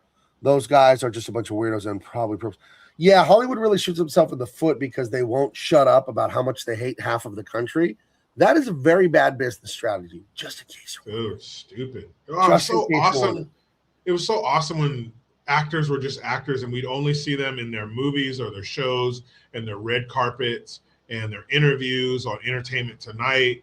But now we have all of them, and it fucking sucks, man. It really does, because they're fucking stupid. We have a special guest. He was calling in. He's on the hotline. He has the number, and he wanted to talk about this very thing about actors shooting their mouths off. Welcome to the show, the one and only Terminator himself, Arnold Schwarzenegger. How you doing, brother? Yeah, I'm good. Thank you for having me here. So do you remember the OJ trial? You were there in '94. You just come off Terminator. I think you had just done like Eraser or True Lies or something like that. You were No. No, Eraser came out in like '96. I was working on the True Lies that came out in 1994. Yeah. It was a good year for me. Right. So you're coming up on being almost 80 years old, right? And you've had a long career in Hollywood. You know, you are the action star. It's either you or Stallone. I don't know. But you are the man. What do you think of these actors just popping off at the mouth, telling half the country that they're all racist, homophobes? What would you like to say to one of these pencil-necked lefties? I'd like to say, why don't you do me a favor there and shut the hole under your nose there? Because the people that are out there working and they've got the kids and sports and all of these things, they're running the business, so they're working for somebody else or something like that there. So they come to us, they come to the movie theater, they sit down in front of the TV and they're like, yeah, come in here, get your popcorn and all that. And the movie tickets are so expensive and the popcorn is like $30 and all that there. So then for them to sit there and they be like wagging your finger, you're bad because you don't like this and I'm better than you and all that there. People don't like that. You need to be quiet. And then he get out there. It's like in Austria, we had the little monkey. Yeah. And the monkey, he had a little hat. And you give him, you put the quarter in his back there, and he go like this, and he hit the symbols together, and just in the little circle. And we like, we have a lederhosen. The monkey, yeah. The point I'm trying to make here is you give the monkey your money, and then the monkey entertains you, and that's all. Dance monkey, right? The monkey didn't get up and say, "Let me put the symbols down," and I start to tell you, "Hey, you're bad, and you're like the planet, and you're racist there because you're white." No. You put the quarter. I think it wasn't a quarter because we were in Austria. I don't remember what we called it back then. Yeah, but anyway. You put the money inside the little monkey's back there, and he entertains you, and then the monkey is quiet. And that's all. Maybe you should be like the monkey. Yeah, be like the monkey. They give you your money, you entertain them, and then you shut your fucking hole under your nose and go home. Yeah. Well, wasn't it better when there was the barrier between the public and the movie stars, where you could live the kind of life you wanted in private, Arnold, all the things that you like to do?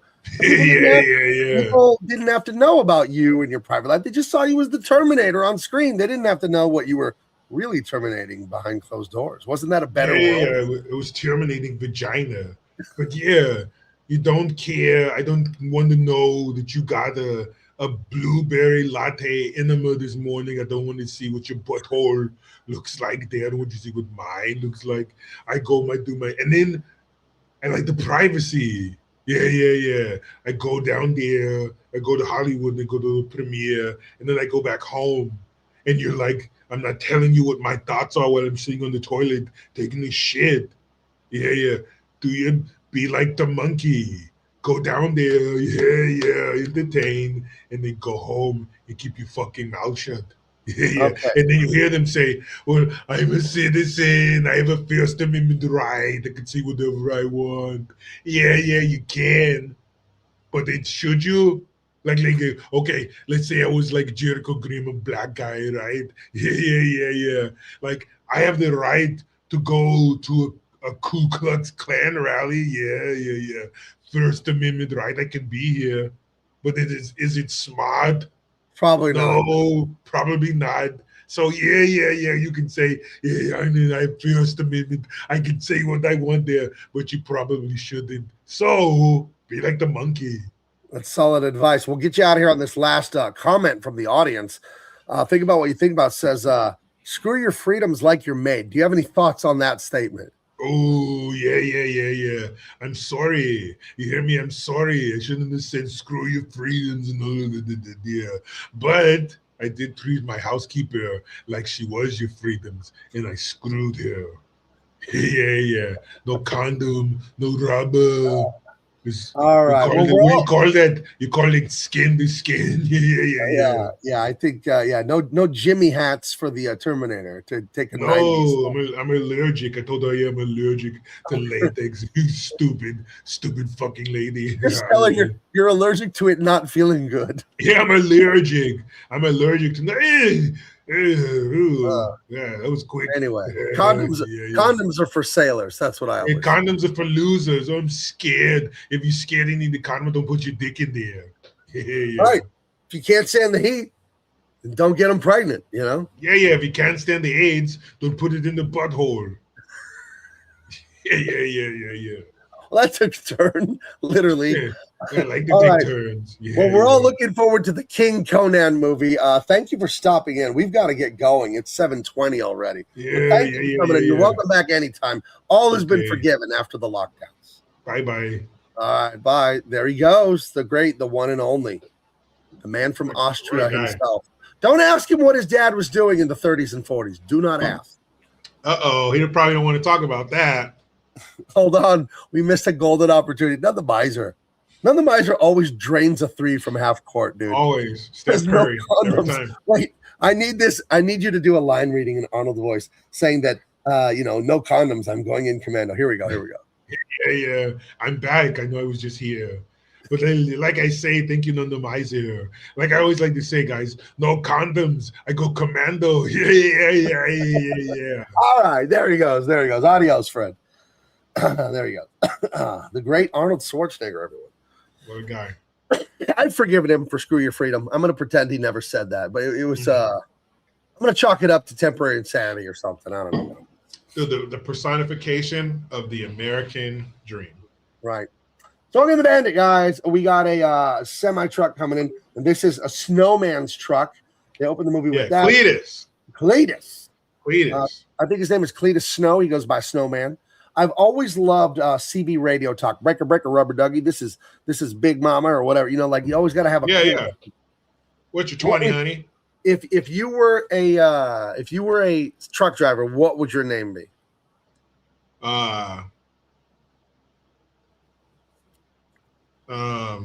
It'd be Fat Dick on Wheels.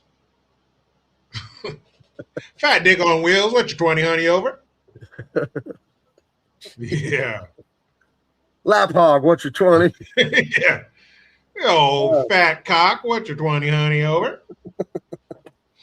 Oh my goodness. So the way this movie starts off is it's great writing. It starts off showing a semi truck. It's coming through. We're in the South, and this guy, who's not a major character, he's pulled over by the cops, the law, and they say, "What the hell do you have in the back of this truck, boy?" And he has contraband. He has Kurs from Boulder, Colorado. It is the banquet beer, and this was a real thing that it was illegal to take Kurs like, I don't know, 300 miles out of Colorado or 700 state lines, man. There was a thing where you couldn't take Coors a certain distance because it was all natural beer and it had no preservatives and it would go bad in a week. So if you took Coors across certain distances, certain state lines, it was actually bootlegging. It was actually against the law. This is not made up. This is a real thing. So there you go. So people who love Coors and live down in Georgia and all that, they couldn't get it. So this guy gets busted bootlegging Kurs. Legging it. Right. So, yeah, he was bringing it to this semi-truck rodeo, which I made this up in my head as a little kid. I didn't know that semi-truck rodeos were real until I was an adult. But when I was a kid, I thought it'd be really funny for semi-trucks to race because they're so big and tall and unwieldy. And I found out it was a real redneck thing. So there you go. Fucking race anything. Shout out to Little Beaver. That's a great CB handle. Little Beaver. Baker, Little Beaver. This is Fat Dick. What's your 20? Oh, we need to meet up. I got a Little Beaver. You got a Fat Dick 20. What's your 20, honey? Over. Hey guys. Hey there, Little Beaver. This is a worn out Beaver. Just a glimpse of your future. Over. Hi, worn out Beaver. This is Busted Beaver. This is a rode and put away wet Beaver. Over. I don't like that saying. Rode hard and put away wet. Yeah. This is old carne asada Beaver. Over. Ew, gross. Girl, put that away. Not yet. Wait, don't put it away yet. So anyway, what you get introduced to right off the bat, there's like a semi-truck rodeo. They're racing semi-trucks. It's very rednecky. This is taking place down in Alabama, Mississippi. Yeah, I think it's Georgia, man. Yeah, somewhere. No queers here, man. Yeah. And these two guys, Enos, right? That's the last name. Big Enos and Little Enos. Yeah. Big Enos and Little Enos. And yes, that's the joke. Big Enos and Little Enos. Now, I'd rather be Little Enos. Don't underestimate Little Enos. If you rub his head, he'll stand up straight. You know, he's fire mad, man. He'll get to stand. He'll get to stand. Call me Little Enos for nothing. Yeah. So these guys are millionaires. These guys in the blue suits, they're very wealthy. They're big shot redneck guys. I don't think they're politicians. I think that's part 2. He runs for governor or something like that. But Big Enos and Little Enos, it's a father and son, right? They're not brothers. No, I don't think so. And they're the belle of the ball. So. Yeah. And the truck rodeo, the Georgia State Finals. This is a real Americana here. And Burt Reynolds is there. And I guess he's a legendary bootlegger. He's a legendary. He drives the bait car, I guess you would call it. And when they want to outrun the cops and the sheriffs and all that, the semi-truck is there hauling the contraband. And Burt Reynolds drives a sports car to get the attention of the cops and the sheriff to get them off the scent, get them off the trail of the semi-truck that is hauling God knows what inside that it's not supposed to be. So Big Enos and Little Enos want to hire him. They wake him up for his nap. They want to hire him to bring them some Kurs. Hell yeah, man. Because Big Enos is celebrating something in like 3 days.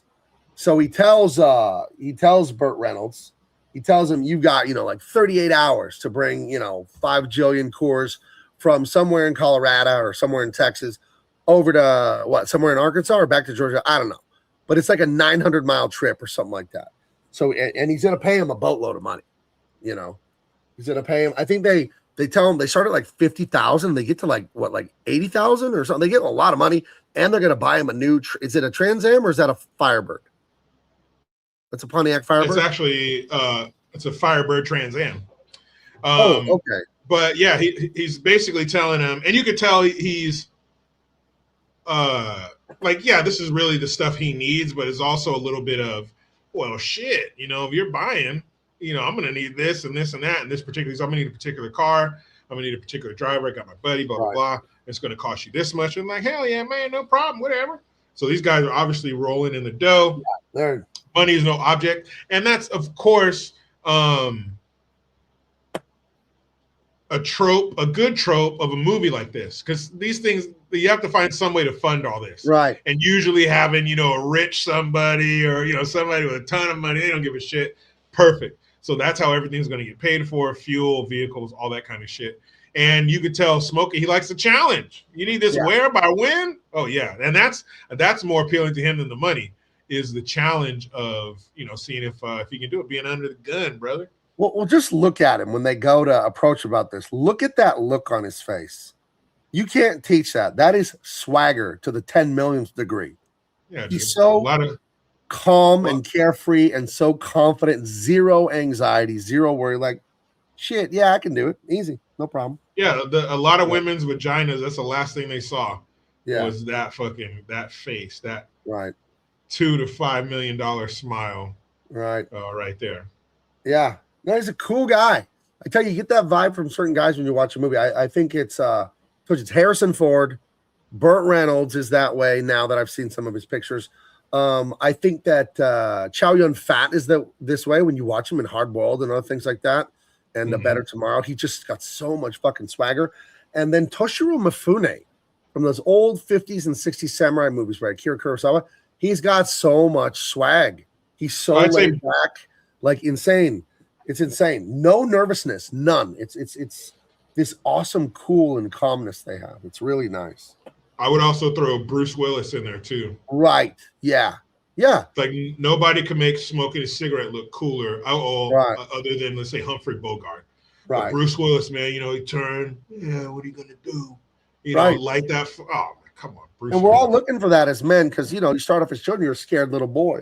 And you try to grow into this stoic, brave, powerful man who can laugh in the face of danger. And it's very appealing to men and women. It's appealing to everyone because, again, men aspire to it and women want it. You know what I mean? So it's awesome. The character is really cool. He's a really cool customer. So anyway, Big Enos and Little Enos, they hook him up with the dough. What's so funny? Fucking sounds like anus. Oh, Big Anus and Little Anus? Little Anus. Yeah. Man, I don't think you want to be a big anus. I don't think. Nope, definitely want to be little anus in this case. Yeah. This is little tight anus.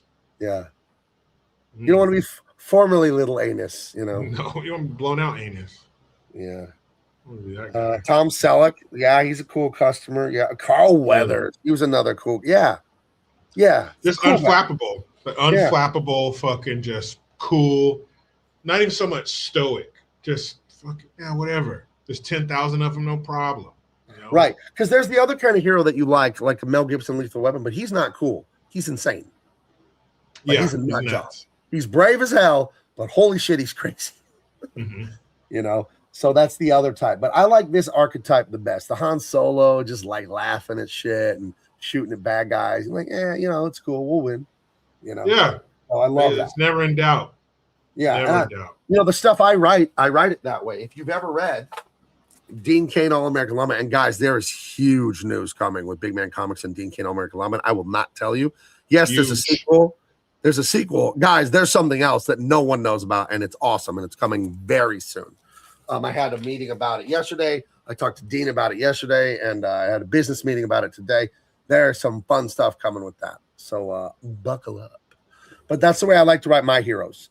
Cool dudes, laughing, zero anxiety, zero worries. So anyway, He goes to his buddy Snowman's house, right? This is Cletus. And the wife is there. And then they establish a character here. He's family. The wife greets him, all the kids, he's Uncle, what is it, Sonny? What is his name in this movie? I just want to call him the Bandit, but what's his name? I don't even know. I know it's the Bandit. Wait. Uncle Bandit. You better call me Uncle Bandit, fuckers. What is the name of this character? Hold on. Oh, Bandit. That's just all they call him. But at one point, Sally Field calls him something. She calls him like a first or a last name or something like that. I don't know. Anyway, so the Bandit shows up. All the kids love him. They're crawling on his back. All kinds of fun stuff like that. And he's going to go in the house and talk to Cletus about this potential deal from Big Enos and Little Enos. Hold on. I see my name in the chat. Michael Coulter, 1725. Gabe, are you going to do like any military-style comic books? I've been dying for a military-style comic book, sort of like a Tom Clancy deal. Here's what I'm working on coming up. Okay, there'll be more sequels to some of the books I've done. The second Dean Cain is already practically done. It's already drawn, written. The colors are more than halfway done. I'm writing a Punisher Death Wish thing called The Citizen. And it's Falling Down, too, with Michael Douglas, the movie we love on this channel. It's Falling Down, Death Wish, and Punisher, okay? He's a regular man who's had enough. And he kills a lot of bad guys. It is violent, and it's a catharsis. For all of you out there, I know what you've been feeling, and I've been feeling it, too. You can live through this book. He is ridding the world of evil, The Citizen. So that's number one that I'm writing. I'm going to start drawing it, but I have to finish the script. I already laid out the entire plot. Now I'm writing each page. Then I'll go back. I've been doing concept art for almost 2 months on that. Then I'm writing a comedy crime novel called Don't Look at Me Like That. I've already written most of Act 1. I'm up to about 15,000 words on that. It's going to be about 80,000 words, so I'm not quite a quarter yet done. And then I wrote a treatment last year for a graphic novel that I'm going to turn into a novel instead, because there's only so many days, hours, and years in your life. And it's called Tripoli, and that's a military thriller. That's a former Delta Force guy. He does private security now, and he organizes it. And there's some really bad stuff going on in Tripoli, North Africa. It's my dad's hometown, actually. And there's militias there, and they're threatening the oil companies that have the rights to the oil from the American and the European companies, all that. And it explodes into violence, kind of like Black Hawk Down, where the city of Tripoli explodes into ultra violence. I already wrote the full script as a comic about a year ago, but I'm going to change it into a graphic or into a novel. No really drawing it or anything, because by the time I finish The Citizen, it'll probably be halfway through next year. You know what I mean? But that's a 120-page graphic novel that I'm drawing. So I've got my first 2 novels that I'm writing, and then my next graphic novel that I'm writing and drawing. So that's a lot of stuff. So to answer your question, yes, I'm doing military. I love that shit. I've been studying it a lot. So there you go. My dad's best childhood friend was the prime minister of Libya after Obama and all them overthrew Gaddafi. My dad's very best friend was the leader of Libya for a short while there. So I have someone I can talk to about that sort of situation. So anyway, he's in the house, Cletus Snowman. He opens the window. He's rousting him. The guy's trying to get to the good night sleep. This is a little homoerotic, Jericho. Do you like this? Would you like your friend to wake you up this way? I'd have to say hell no, but I feel like it's just that kind of relationship, just that kind of fucking. They're brothers. You got guys that'll goose each other, that'll like stick their thumb in each other's ass and nut shots. That's some guy's love language. We had a guy, I won't say his name, Dan, and he was on the football team in high school, and we called him the Phantom BFer, but we said the whole word. It's too dirty. I don't want And he would go up and practice. If you were standing there watching practice and you weren't paying attention, he'd come up and hump you like a dog. He'd just get you. And he would do it to everyone. And it was humiliating, and everyone would laugh at the person that got rammed by Dan. But we had a sleepover after Hell Week, right before the season started. And we all slept in the big wrestling room. We watched Indiana Jones. Coach had snacks. We did all this bonding stuff. We spend the night. We were on the varsity team. We spend the night, the last night before like the season starts at the high school. And coach, big fat coach, fell asleep laying on his belly. And everyone was he didn't do it, but like he came so close. But like he's an adult, he's a teacher. It would have I think as kids we were smart enough to know, you shouldn't do that. That's no longer funny. It's no longer funny. Teammate to teammate, funny. Teammate to adult teacher, Not funny. Now you're in trouble. Now we But got to call. Yeah, I remember Dan was the Phantom Humper. So somebody had to do it, right? Fucking Dan took on the responsibility, right? Friends don't let their friends get their oil checked. Yeah, man. We had another guy check. Dude. We had another guy on the team. Ryan, strong as an ox. And you be changing in the locker room, Jericho. You gotta look at me though. He'd do one of these. He'd stick his thumb in his shorts and open the front so you could see in his shorts. And you'd be there putting your shoes on or doing whatever, standing next to him. You go like, oh, El Taib, look over here, look at my new shoes. And you'd turn and look down, and there it is. He just he had the sausage roll just waiting for you. So there it is. He would do that to people constantly. So yeah. We had a guy that would play for Penn State. Holy shit, jeez. We had a guy Al in the warehouse. He would take his balls out. He wear coveralls, and he would take his balls out and then zip it up to where it's just like his balls are hanging out the front of his overalls, his coveralls. That's a dangerous game. That's a dangerous game. Yeah, man, you gotta be careful. Yeah, you can't zip. You don't want to get too close to the sun, Icarus, on that one, because you don't want to lay those tracks. Hold on. This is my friend Disney animator Bill Frank. Let me take this. I'll be back in. That is funny shit. But yeah, that's just their dynamic. It's just their friendship. I was never a fan of that. The Phantom BFers and the oil checkers and all that. They all knew to stay away from me, but I respect it. That's some guys are like that. That shit's hilarious. From a distance. Like I said, I don't take part in that, but from a distance, yeah, that shit's hilarious. I don't think there's anything, as Gabe put it, homoerotic about this. I think it's pretty clear that the Bandit is all about the ladies, as you'll see when he's joined by his co-star, a young Sally Fields. And let's see. So, of course, I saw this growing up, but I didn't really know who that was, as a little kid, who Sally Field was. So my knowledge of Sally Field was always, Steel Magnolias or Mrs. Doubtfire or some shit like that. But to see her young, pretty, kind of a little wild child, you know what I mean? All right, I'm back. Sorry about that. Can you hear me? Oh, yeah. I needed to take that. I knew if Bill was calling me this late, it was important, and it actually was. So anyway, he goes into what were you talking about, their slightly homoerotic friendship? Or no, how it wasn't. How it was just, kind of their they're bros, man. They bled together. They fought together. They come from poverty and working class, and they have a very, very, very tight bond. Oh, so anyways, he convinces him this is a good idea. The guy's a little bit reluctant, but not too reluctant. He was kind of won over pretty easy. He explains to him how it's going to work. They're going to go to Texarkana, get a bunch of beer, and then take it across state lines. And I love that Cletus. I love he wears the vest and the hat. He looks like such a trucker, And then he's got that dog, which that's the kind of dog I have. I have Basset Hounds. I've had Basset Hounds for like 20 years. Greatest dogs in the world. They're so intelligent and they're so friendly. And they're short with those little stubby legs. And they're not big dogs, and they bark like they're the size of an elephant. And then you see it come around the corner, and it's this tiny little dog. Yeah, but they have these huge, like, roar. I don't know. It's they're great dogs. Yeah, so I learned that hounds, the wrinkles in their face trap the scent molecules so they can stay on the trail. So they get some stank stuck on their face, huh? Yeah, they get that. Hey, get that stank in there. I need that stank to stick to my face for a while. Yeah, I was like, oh shit, that makes sense. Yeah, we've all been there. We've all been there, Jared. We've all had the flavor saver, and then they'll follow a scent right into traffic and like get hit by cars because they're so focused, so locked in on their. Look trail. Up, buddy.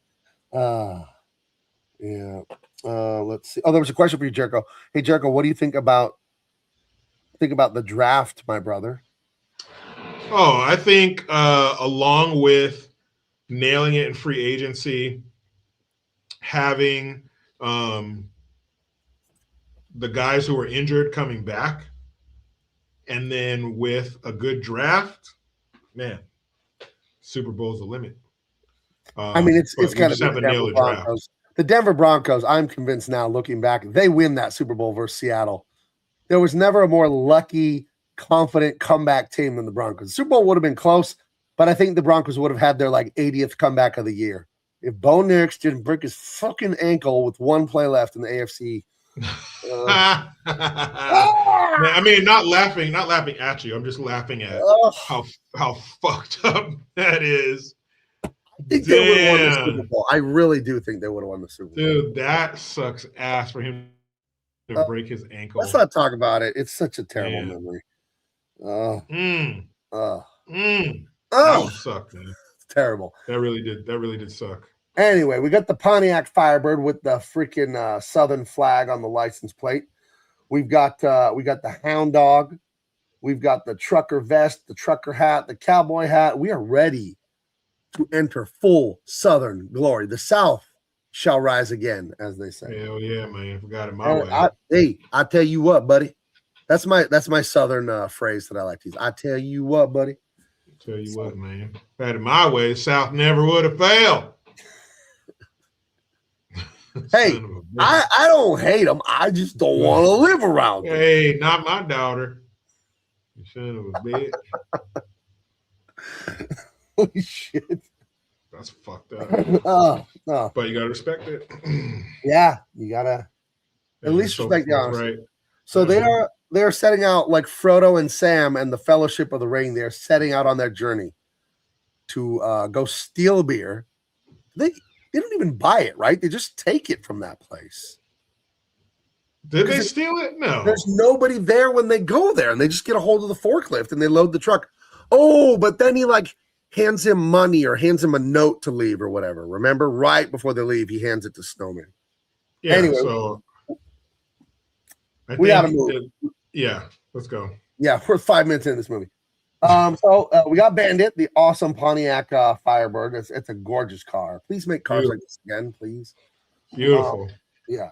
And he's driving the semi. So Snowman's in that. Burt Reynolds is in the sports car. And it's all break a rubber ducky. What's your 20? It's all that groovy stuff. Yeah, and his job is to keep the police off of Snowman's ass so he can get that beer. Right. So they're heading out from Atlanta to Texarkana, back to Atlanta, and they've got to do it in 36 hours or some shit like that. And gotta get on it, brother. Yeah, that dog's face says it all too. Look at him. He's just had it. He's just like, oh, here we go again. He's living the dream. You know, Cletus is giving him fucking hamburgers and hot dogs and shit. Right. That dog is doing his thing. All he does is eat cheeseburgers and lick his balls. What a life. What a Yeah, I feel like half the sentences coming out of this dog's mouth. I was looking at my balls this morning, and I got to thinking about Trump and this whole straight whore moves thing. It's like, hold on, I got to go back to licking my balls. All right, so anyway, I was done licking my balls. The morning lick. I hadn't got to the afternoon lick yet, and I thought, they blockaded the strait, but then Trump blockaded their blockade. It's like 4D chess. So anyway, I gotta go. I gotta get to my afternoon ball lick. So I'll see you later. I gotta lick the shit out of these balls, but good seeing you. So yeah, they're on the road. The road again. Right. So yeah, and then they run into a cop that wants to follow him, and Burt Reynolds distracts him, and he pulls over into a dark alley and turns his lights off, and he's able to successfully do it right there. He's able to get the cops off the truck right off the bat. We see it happen. So and I mean they're there quick. It happens right away. I thought the way the plot of this movie went that they'd get to the Coors place way at the end of the second act or something like that. No, we're at the Coors thing 10-15 minutes into this movie.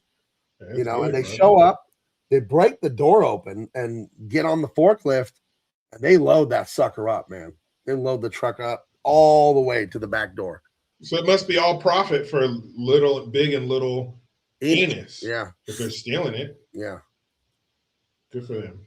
And then this is that part where I think he gives him money for the beer, or they're going to have money in a note, or they're going to, I forgot the joke, but I think there was a joke leave a note telling the Coors people to send the beer to Enos, blah, blah, blah, something like that. But I don't think they straight out stole it. I think they did an IOU or cash. I don't remember clearly. That's a hell of an IOU. Yeah. I owe you for 53 feet of Coors Yeah, banquet beer.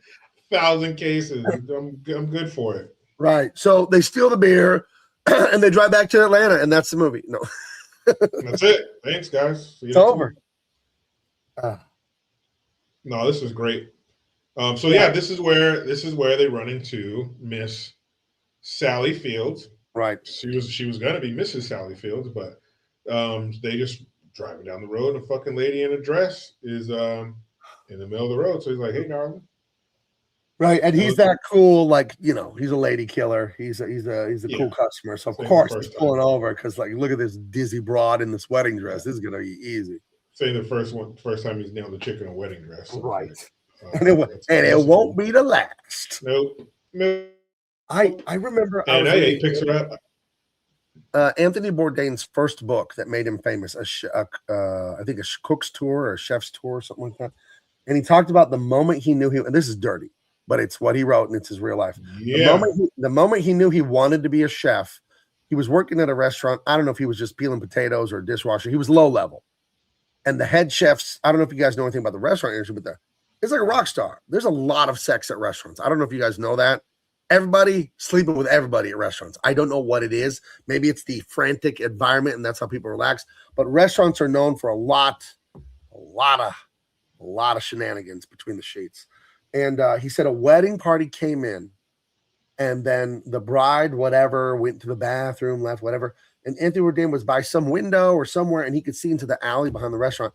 And the chef has the bride over, a couple boxes or barrels or crates. Oh, you fucking whore. And he said that's when he knew. And she got married that day, by the way. She got married a few hours before, and the chef has her there in the alley. Real classy and romantic, right? And he said that's when he knew he wanted to be a chef. You can read that in his book. That was it. I was like, what? Like, okay. You whore. Okay. And she goes back in there smiling in his face with another dude's dick on her breath. Right. Yeah, I mean, in this, if you think about Sally Field's character in this movie, she's at the altar. She's going to marry Buford T. Justice's son, and then she ends up sleeping with the bandit like 20 hours, 15 hours later. She's not that loyal either. Well, at least she wasn't married to him and then fucked this guy. She kind of left him. So basically, she was so close to marrying him that implies that she had deep intimacy with him. But she broke up with him. I guess. I don't know. Yeah, no better breakup than leaving somebody, literally. Well, I mean, you leave someone, you don't instantly hate them. You still have feelings. You were still just right there. You were still close. I don't know how her feelings were, but she's feeling the fucking bandit. That's for sure. So she gets in the car. She ran away. The bride ran from the altar. That is a terrible thing. I remember Denver Broncos quarterback Jake Plummer left his bride at the altar and then ended up marrying one of the cheerleaders. At least that's the story I read. Yeah, what a dick. Oh, man, what a fucking piece of shit. That is, you don't want to run into that girl's dad, ever. That's some lowball shit right there. You sitting up dressed up like a bunch of fucking clowns waiting for this asshole to show up. Oh, man, no way. Were you afraid to get married? So many men are afraid to commit. I was not. I was in with both feet. I jumped in. I was happy to be married, very young, happy to have a family. But were you like the stereotypical, this is a big deal, it's a big commitment, or did you have trepidation? No, not at all. And we dated for 4 years before we got engaged. So it wasn't like, and for some people, whoever, love at first sight, that works for you, great.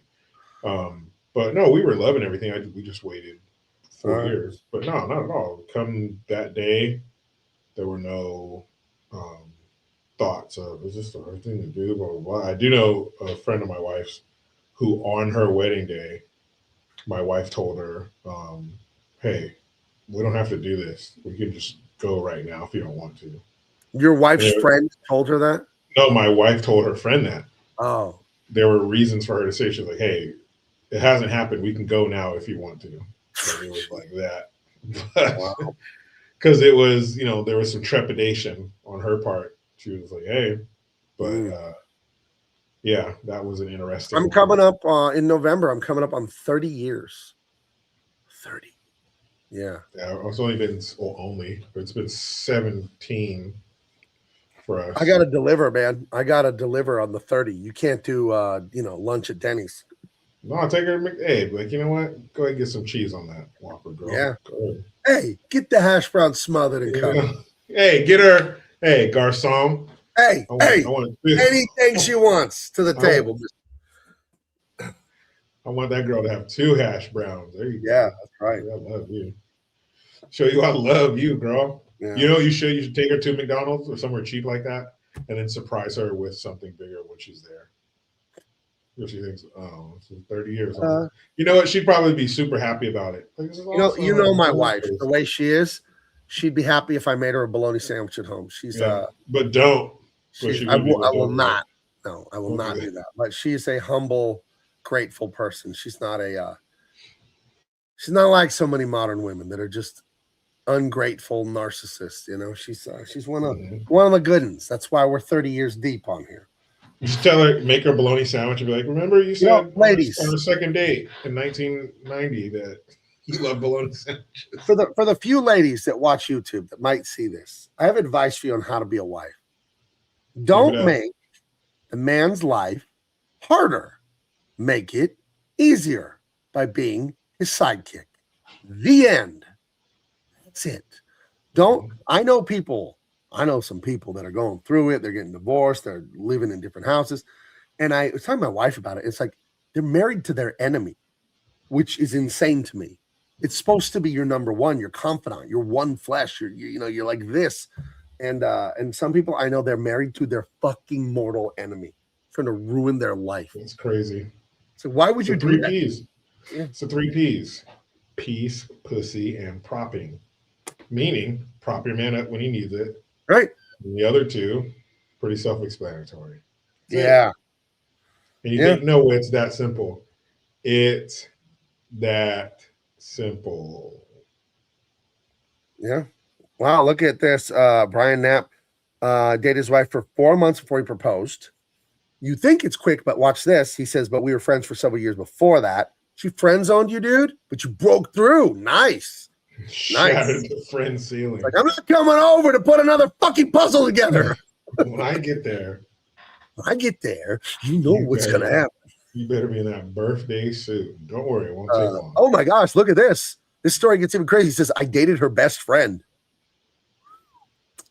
That is like Steven Seagal's horrible movie. That is on dangerous ground, my friend. Dude, how was that first get together after that? Oh, how are you guys doing? He said it'll be 30 years ago. Well, congratulations, 30th anniversary calls for In-N-Out burger. The burger and In-N-Out. The old heave-ho, Brian Knapp. At the same time, if you're lucky, if she's a real one, she'll let you get it at the same time. In-N-Out and In-N-Out. Yeah. Treasure Ellen says, I want a man who likes my cooking and will let me be a passenger princess. There you go. That's it. There you go. You're halfway there. Treasure Ellen, you got to be here. Like we already demonstrated to ourselves in high school, the football player and the cheerleader. That's how it is. The football player goes out there, he gets beat up, he gets banged up, and the cheerleader tells him, you can do it. You don't know what it does when someone tells you they believe in you and you can do it and you're bleeding and you're hurt and you want to quit and someone's like, no, man, you can fucking do this. And that's my wife. I told you guys at the start, I worked stocking shelves at Home Depot the day we were married. My marriage certificate says like stock boy on it. Not kidding. They have you write your profession. And that's what I did. Now I own a publishing empire. I write and draw my own comic books. And she's there the whole way, making it work, helping me out, cooking meals, watching kids while I have 3 jobs in the old days and going to college and all this stuff. And right there. And I think a problem with the modern world is that you don't have one driver and then one navigator. You have 2 people trying to drive. The car has 1 steering wheel, guys. In this movie, Smokey the Bandit is driving. The woman can do the navigating. Right. The woman can do that. Watch out! They're hitting the brakes a mile from here. Something happened 15 miles ahead. Yeah. Fucking slam on the brakes and jerk the steering violently. So she jumps in the car. She kind of gives him a little hint of something that's going on, but she doesn't tell him exactly what's going on with her yet. Then we cut back to her car, the one that said just married. And these young hooligans, they're gonna steal the hubcaps or what the hell they're doing to this car. They're gonna do some naughty things to the car. And then the star of the movie arrives, the great Jackie Gleason, in what would be a big career comeback for him. He was a 50s television star, but this was this is one of the biggest things he did late in his career. It might be the biggest thing he did late in his career. He comes out with his dipshit son, who's just a okay dad. Junior. Okay, dad. Okay. Oh, Junior. Buford Jr. just got left at the altar by Sally Field, and this sheriff is pissed. He comes upon these boys. Jericho, I love the way he enunciates, the way he gesticulates. Just he's so good at this. He's so good at this. And I think Burt Reynolds said that he's based on a sheriff that his dad, Burt Reynolds' father, knew, like in Florida, a Southern sheriff, I guess, in Atlanta or in Georgia or Florida, somewhere down there. But there was a guy, I don't know if his name was Buford T. Justice, but the real life guy that Burt Reynolds' dad knew, he would always say, "Some bitch." And this guy, that's like his catchphrase, is "some bitch." Yeah, that's so funny. You get that some bitch. But he was so funny, man. And he nailed that Southern, because there's different Southern accents. There's a hey man, and then there's more like the Southern gentleman who's more like a lawyer, like a Matthew McConaughey in Time to Kill. So there's a different. He's more of that. He's more probably right between those two because it's not very sophisticated, but he has that that Southern almost charming drawl. And dude, the colloquialisms, the fucking I'm gonna punch your mom in her mouth, dude, just fucking hilarious. Yeah, he's fantastic. He shows up, he steals the scenery, he goes toe to toe with Burt Reynolds for charm. His character is so a likable villain, and then Burt Reynolds is such a likable hero. I think that's the engine that makes this movie work. Sally Fields is fine. She's not bad. She's not all that interesting. No offense. I don't think she's that pretty. I don't think she's ugly, but like I would want a Babe to be the leading lady, but whatever. She's a girl next door. She looks fine. She's a pretty lady, but not, she's not like, whoa. She's not that thing where the Looney Tunes wolf, his eyes come out and turn into hearts. Yeah. Like that. And I think it could have worked that way. Treasure Ellen says she literally reconnected with the captain of her high school basketball team today.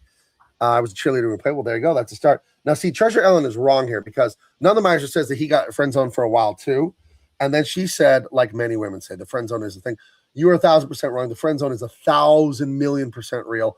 But in defense of women everywhere, men put themselves in the friend zone. Women are happy to have you there. You put yourself there, dude. When you're like, I'll do her homework. I'll let her cry on my shoulder about her mean boyfriend.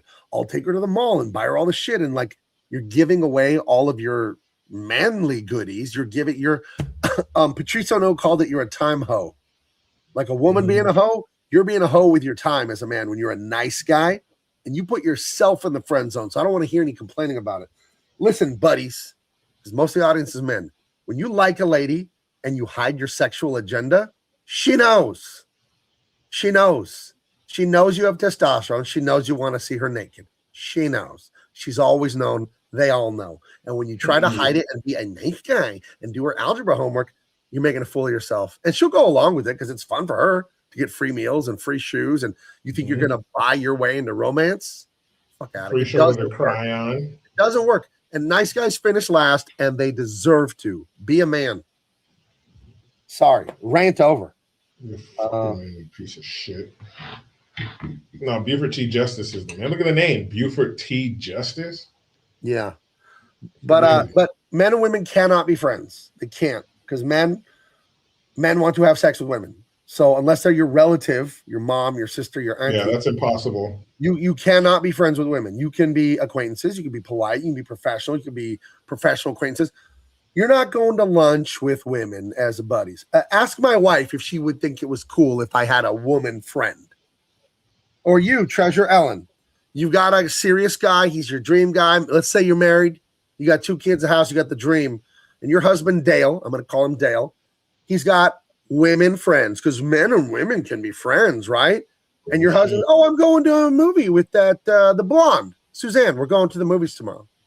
Yeah, no, it's a romantic thriller. It's a real scorcher. Yeah, and Suzanne's fine too. Yeah, Suzanne is fine as hell, and your husband is friends with her because men and women can be friends. If you think men and women can be friends, you know nothing about men. Yeah, I got some magic beans I No. want to sell your dumbass too when we're done with this show. Right. No, No, it's impossible. This chick. She's been on my YouTube channel before that I had with somebody else, and she says, "Oh, she had this friend. They've been friends for 10 years, and he's helped her out, and he's listened to, or she's listened to him complain about his girlfriends, and blah blah blah."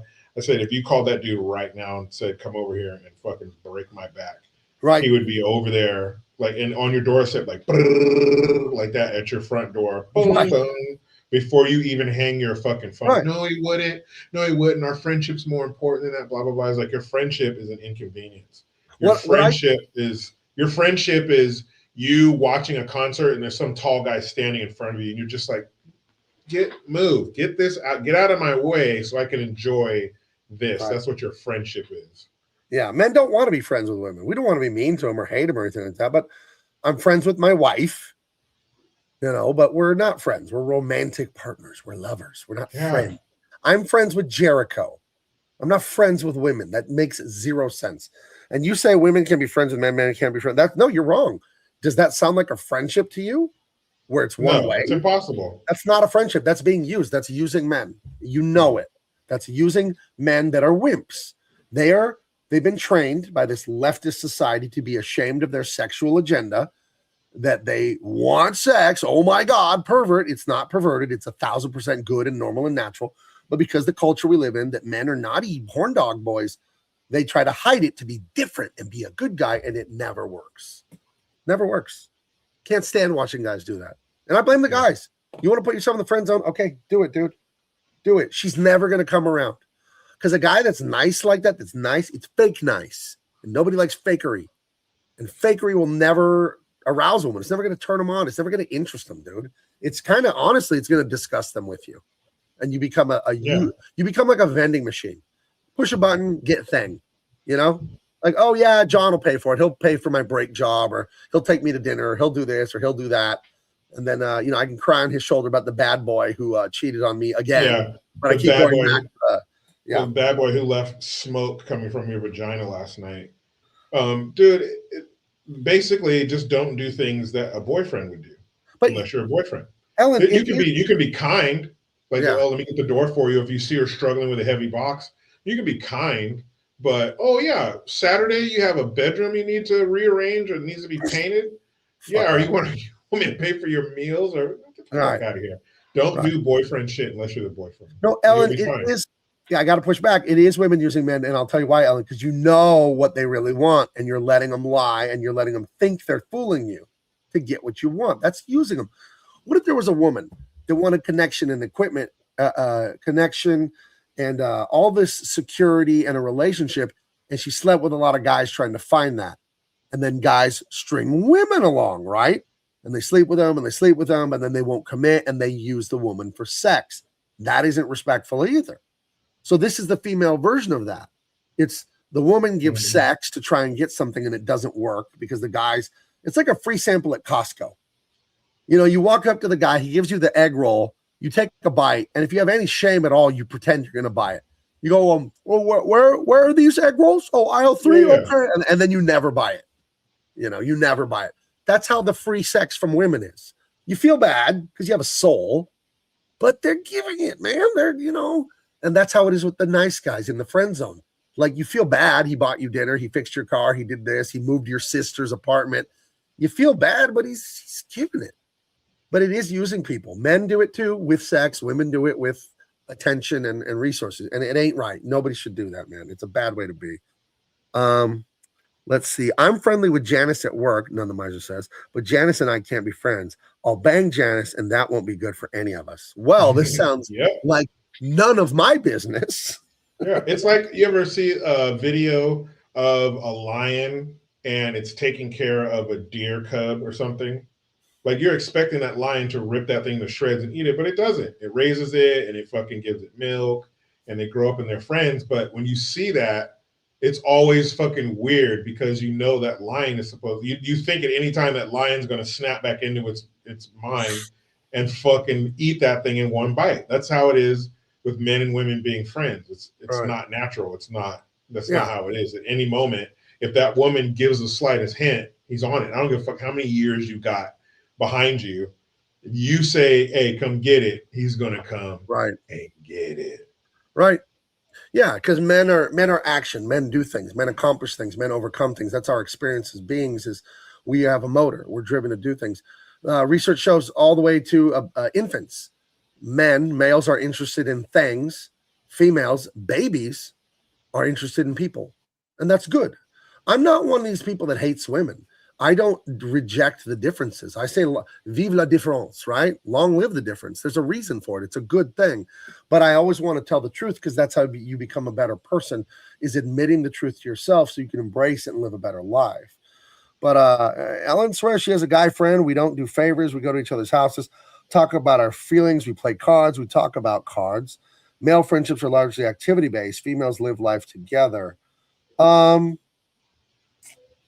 don't know. Look, I mean, there's a world of men that you'll never know because it only happens when you're not there. And it's like a law of science. Like there's a way we are as men that you can't see.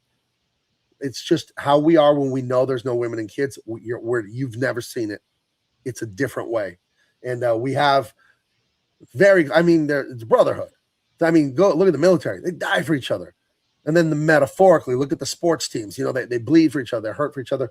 Like brotherhood is like, there's a reason that it's known for what it is. Brotherhood. It is like one of the closest relationships you can have. You know, being part of that masculine tribe. Treasure, you're the baby deer, and he's the lion who's taking care of you. If you tell him, hey, after this card game, I want you to fucking blow my back out, that's what he's gonna do. And all of that stuff. It's not that it doesn't mean anything. I'm sure he enjoys your company and he enjoys doing the things that you guys do together. But if you give him a whiff, he's on it. Right. Guaranteed. You have to understand the amount of testosterone we have compared to women. The sex drive for men is like being hungry, right? But imagine if you were always hungry and no matter what you ate or drank, you were just as hungry. That's how it is. Like your stomach's rumbling. It never goes away. And it's not bad. It's not. That's how God made us. That's how we are. That's how we're supposed to be. Yeah. So, yeah, your buddy, your card playing buddy and all this, if given the chance, he would. And that's nothing against you. That's nature. It's supposed to be that way. That's how we are. Yeah. And if you're starving, you're not going to take anybody's food. You're not going to break into a restaurant and steal the food. But when a meal is placed on the table in front of me, I'm going to fucking inhale it. I'm going to do it like they told us in boot camp. Eat it now and taste it later. Right. I'm going to wolf that thing. You ever throw your dog the last bite of a cheeseburger or something? It doesn't even fucking taste it. It just never tasted it. And it's gone. It gulps it down. Yeah, that's why dogs maybe that's why dogs eat their own poop sometimes. They're like, hey, I wonder what that tasted like. Round 2. Yeah. Jeez. Dude, you ever see a dog like eat cat shit? It's like, oh, jeez. Well, I have chickens, and my bloodhound will go out there and rub the chicken poop on his own face sometimes. I don't know what he's doing. Oh my gosh. Imagine what it smells like to him to fucking rub his face. Oh my goodness. Oh, dude, you've been hiding this chicken shit from me? Oh, this is amazing. Thank you so much. Have another. I don't know. The friend zone is real and men put themselves in it and it's their own fault and you need to get yourself out of it, Buster. Stop doing that. Have boundaries and be honest about who and what you are and what you're after. Yeah. Just be honest. Well, one thing you have to be as a human being is not fear rejection. Rejection is part of life. You're going to get rejected. You're going to get accepted. All of it's going to happen. It's a big mishmash. It's all there. But if you live your life of fearing rejection, you better just stay home then. Stay home. Don't talk to anyone. Go hide under your blanket then. Jeez. Yep. Be honest with you. Hey, man, I'm just trying to fuck. So you tell them. Best movie reviews on the tubes. That's right. You get a psychological counseling and a movie. Right. Or part of it.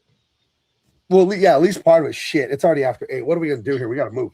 So anyway, he stops these boys from stealing hubcaps and he's just chewing the scenery. If you haven't seen this movie, do yourself a favor. Don't wait. Don't wait 47 and a half years like I did. Go and see it. Yeah, we do a lot of digression on this show. We get on a lot of side. We're gonna change the name to digression. Right. We change it to but I digress. And let's get back to the movie. Well, see, now that I said wait till you're 47, I got to tell you this other story. So I don't have phobias. I'm not afraid of like spiders. I'm not afraid of dogs. I'm not afraid of airplanes. But I was always afraid of upside down roller coasters. Don't know why. Some early childhood, whatever. And I would never go on them. We go to the theme park, and I'm the guy sitting on the bench waiting for everyone else to get off the upside down roller coaster. This is no way to live. This is no way to live. It's embarrassing. Everybody can't have the best time they're trying to have. They're just waiting for you, and you're waiting for them. So it was like 5-6 years ago. We go to Disney California Adventure, and they have the Incredicoaster, and it's a rocket start coaster. It goes on an 81-foot drop, and it has a big loop before the end. So I'm meeting my nemesis. This is my Darth Vader. Is it a loop or a loop-de-loop? It's a loop. Well, it could have been a loop-de-loop. It could have been. I don't know. But it was one loop. It was one upside down. I'm 42 years old at the time. I'm like, no more of this, Gabe, damn it. Look at me. Look at me. I'm like 2 inches away from the mirror. That's enough. So I get in line, going through the scenarios in my head. Don't even know why I'm afraid of these fucking things. I ride it. It's so much fun. It's so exhilarating. It's 100 times more gentle than you think. And going upside down felt like nothing. I got off the roller coaster. I was so excited. I went on it like 4 times that day. But when I got off the roller coaster the first time, and this is where the punchline comes in, there was a little boy, like 12 years old.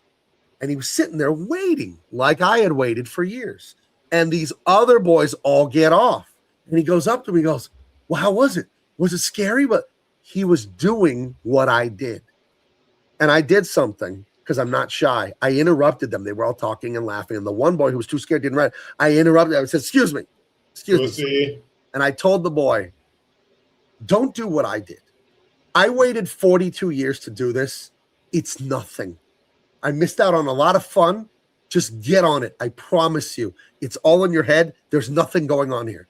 So I hope it was like Back to the Future. It's like me going back in time and talking to 12-year-old Gabe, saying, would you just get on the upside down coaster? It's going to be fun. So now I'm fine with the roller coasters, but there was something about it. I don't know what it was. Maybe the out of control feeling or something. But you would think if you didn't like a roller coaster, how could you get on an airplane? I don't know. But airplanes don't bother me. So anyway, that was another digression. So go back 5 years ago and look at that theme park and see if any 12-year-old kids fucking died on the loop-de-loop roller coaster. You're like, oh, fuck. Listen, man, it wasn't my fault. My heart was in the right place. I was trying to help the little dude out.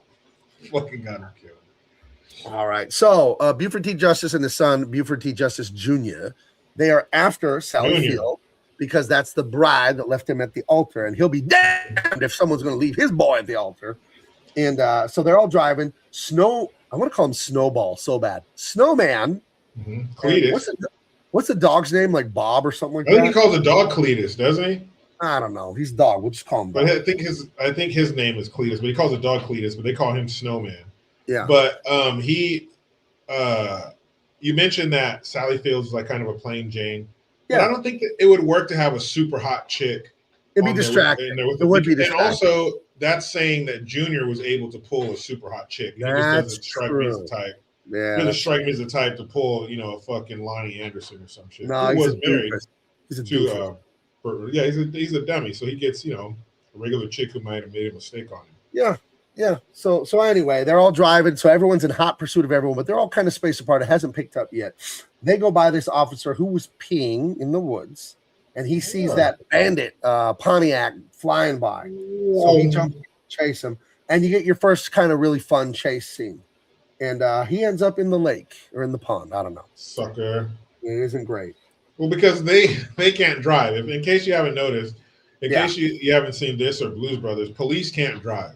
No, apparently not. They get behind somebody and they start going at high speeds and they're going off bridges. They're going in the water. They're crashing into other cop cars. They're crashing into other cop cars, even though 5 cop cars ahead of them have crashed into the same cop car. They're going to keep crashing into it until somebody has a bright idea. Maybe we should stop piling up. I don't know, but cops can't drive and they're dumb when they get behind the wheel. Right. Yeah, it's And it's weird too because they're patrolmen, so their whole job is driving, yet they're bad at it. They can't handle it. They cannot handle it. It's that one phrase, you had one job.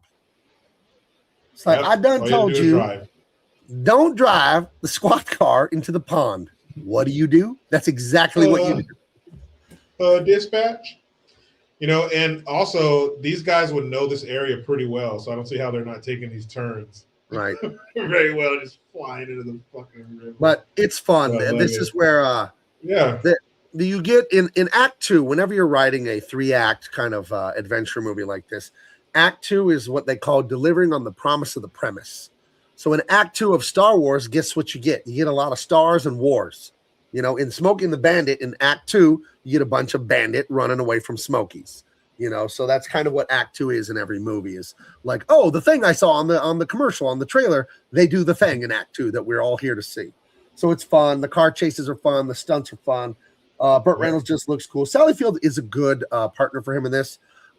She is, because she's able to do this thing in her personality where she's like disapproving, but not a bitch, not a nag.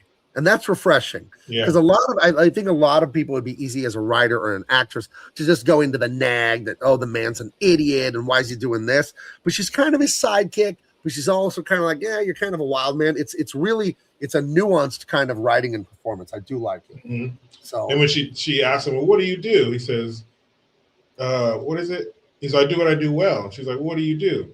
Show off. He's like, yeah, you sure do that. You know, yeah, but she's nagging him in the right way. If that makes sense. Like she knows who he is, and she knows how to communicate with him. Yeah, she's trying to tell him to do the right thing, but ultimately, it's, I know you're going to do what you want to do, but here's what I think you should do. Yeah, don't get us killed or in prison, please. Yeah, but ultimately, you're going to do what you want to do, and I'm cool with that. But you know, it's my job to at least let you know, hey, might want to slow down around this turn up here. But you know, you're going to do what you're going to do, but watch out. You know, that kind of shit. Yeah. And I love this whole system of using the Pontiac Firebird to get the cops to chase him instead of getting any suspicion or inkling on the semi-truck. That's really, I don't know, it's fun. That's his job. Yeah. You get some great action shots, you know, driving on this embankment here. I think he ran over a bunch of mailboxes here with the semi-truck. Yeah. Fuck it. So and then we run into this. So word's getting around on the CB radios between the different sheriffs and cops, and that there's this Trans Am on the loose, and we got to stop him. You know, he's out of control, this bandit. And one thing you have to know is Buford T. Justice, he does not have jurisdiction in the state they are currently in. I don't know. It ran out in his fucking county. Right. So I think Justice is from Texas, but they're going into, you know, Alabama, Mississippi, Louisiana. They're going into all those places to get back to Atlanta. And so now we're in one of those other states. I don't know which one we're in, but we're not in Texas, or we're not in his county anymore. No. But he's like, I'm Buford T. Justice, damn it, and I'm going to get this guy no matter what, and get this woman who left my son at the altar. So this is one of my favorite jokes in the movie. Jericho loves this too. So you get this guy, I don't know if he's a sheriff's deputy or he's a captain, but he's kind of up there. He's in charge. He's a captain. He's the man. Yeah, he's the man, and he's going to intercept Burt Reynolds. And he's got this his little sidekick here, his deputy that rides around with him. And it's very important that he's black for one of the jokes in this movie. Yes. It's a great joke. And this guy, I want to say it was Let's Do It Again, or Uptown. It might have been Uptown Saturday Night, but Sidney 48 and Bill Cosby had a string of movies in the 70s. I think it was 2 or 3 of them. One of them was called, one of them was, the first one was Uptown Saturday Night. The second one was called Let's Do It Again. And in one of them, it's like some kind of heist or something they get caught up in. And then the other one, Bill Cosby, he learned how to do hypnosis in the Army. And so they hypnotized this boxer into believing that he can win. Dude, those are movies we got to do on here. You talk about clean, funny, the Smokey and the Bandit kind of get chased by the bad guys kind of vibe. Awesome movies. But this guy played a character called Big Percy. And so they got tangled up in some shit, and they ended up crossing this criminal, and he's like, my name's so-and-so. And then this guy steps behind him and goes, and I'm Big Percy. And he's fucking huge, as you can see. Right. But that's where this guy was from. Yeah. And those movies came out maybe 3-4 years before this. But yeah, he hears him on the radio. Oh yeah, early 70s, 72, 73, maybe 74. Okay. But very wholesome, funny. Actually, Uptown Saturday Night, like they're trying to get money to help save the church. That's what they're Okay. trying to do. It's Like kind the of like Blues Brothers trying to get money you to know? the Blues Brothers trying to get the money to save the orphanage. You know? Yeah, and Bill Cosby and Sidney Poitier are trying to get money to save their church. But this guy, he's on the radio and he doesn't sound like the stereotypical black person with the slang. Hey, you know, I'm talking about all that kind of shit. He's very proper, very educated. Like he speaks so well. You know, he doesn't sound like what you would say black. So fucking Buford T. Justice is doing his thing way out of his jurisdiction, by the way. And Bandit, you son of a bitch, and he's going back and forth, and Bandit is being very cool with him. Hey, Sheriff, what's up? Hey, I see you back there. Like he's being kind of a smartass with him, but still respectful. He has a level of respect for him. Yeah. And what are they getting, a crash or some shit? Well, there's blockades and stuff set up, but there's truckers along the way helping. This guy, like, oh, I'll block something for you. But what's he from? That guy's been in. I think was he like a pro ball player or something, or he's a big ass dude though. You can just tell. What's he in? He was in something too, playing kind of like a supporting role. But he's one of those guys you see him in all these shows in like the 70s and 80s. You're like, I can't replace it, but yeah, that fucking guy. It's a big guy. But there's tons of these. Yeah, he's like what is his name? Alex Carroll. You know, a guy playing Mongo on Blazing Saddles. Just a big fucking athlete who got a career in acting. You want me to question now? Holy shit, it's Mongo. But this guy, and there's a slew of people who are, don't worry about it, Bandit. We got you here. We're gonna keep these smokies off your tail over, honey. And they, you know, do these blockades, and they're fucking like, you know, running cops off the road and shit, you know, to help out Bandit. I don't know what Bandit did. I don't know if Bandit like fucking saved their dads in Vietnam or what. But man, they are fucking indebted to the Bandit, and they are risking their freedom. Yeah, and that's part of the fun. You got all these like southern swamp people on the CB radios, all helping Bandit along the way. You know, come here, turn here. I'll drive in front of him and park, and like, you know, we'll cause a traffic jam or whatever. It's like There's a huge one way late at the end of Act 2, where a bunch of young kids, and there's a funeral procession too that blocks everything. But anyway. This is the big captain here and his deputy driving. They chase him into like a wooded area, and there's a bridge, and they have a mishap on the bridge. And the Pontiac is able to get away from this. They are not. They end up in the water, and right here, and then Buford T. Justice catches up to our black gentleman officer here. And what does he tell him, Jericho? Because remember, he spoke to him on the radio, and he never saw him. And the black guy didn't sound with the stereotypical accent or slang. So what does Justice tell him? Well, because he was telling him, hey, man, you know, we got this. You know, it's our jurisdiction. We'll take care of it. And he's like, I'm not going to stop chasing that some bitch. And so he fucking runs into him. And he's like, hey, say, boy, where's Captain so-and-so? Like Captain, you know, Brennan or some shit like that. And he goes, I am Captain Brennan. And he goes, oh, well, you sounded taller on the radio. That's so good. But it wasn't, again, it's weird me sticking up for a racist. Yeah. But it's almost like he's to say, boy. It's like you can feel him trying to not be a racist. Like he's really trying not to be a racist.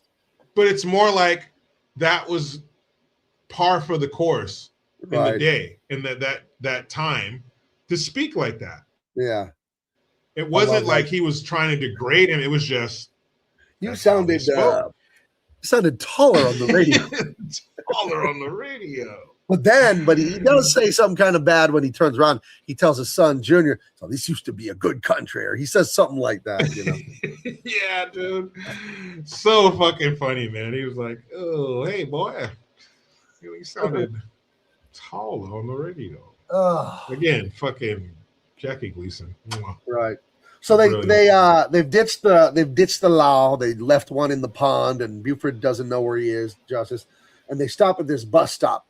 and they're going to part ways here. Sally Field's going to get on a bus and, I don't know, go to L.A. or Chicago. She's going away. New York, I don't know. She's going away.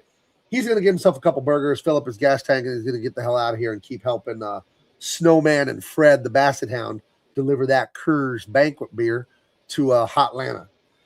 And they go in, they do a little talking. It's a little sorrowful. It's an introspective moment of the movie.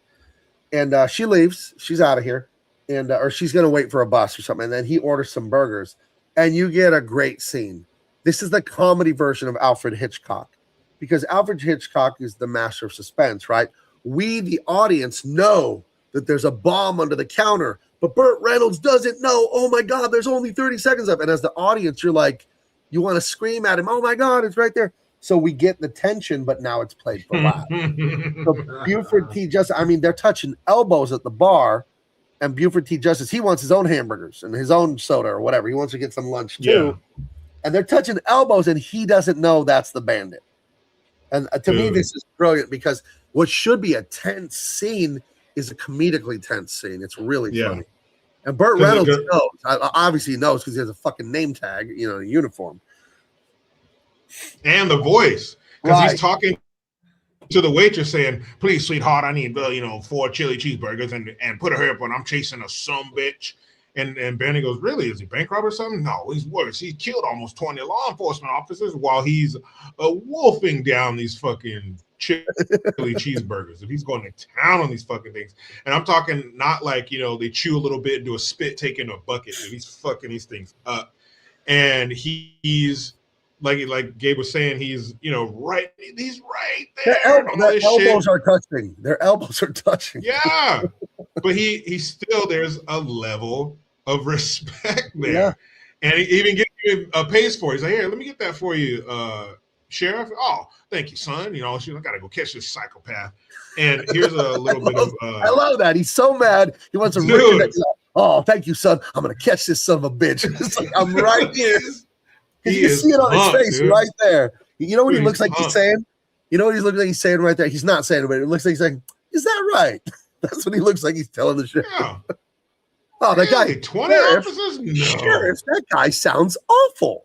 He goes, I hope you catch him. Yeah. Hope you catch him, Sheriff. Well, thank you, son. How much do I owe you? Dude, he got all that food. He's like, how much do I owe you? She said $1.50. Right. $1.50.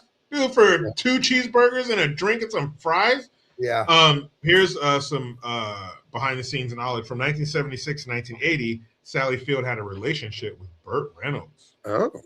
During which time they co-starred in 4 films: Smokey and the Bandit, Smokey and the Bandit 2, The End, and Hooper. Hooper's awesome. I'm telling you, it's on Amazon Prime for $3.99, worth every penny. Fun movie. Oh, and following their 1980 breakup, Field and Reynolds continued to date on and off before splitting permanently in 1982. That's too bad. I couldn't get through Smokey and the Bandit 2. It was. I don't remember watching that one. It was fine. I watched about half. And I was like, okay, I'm going to bed.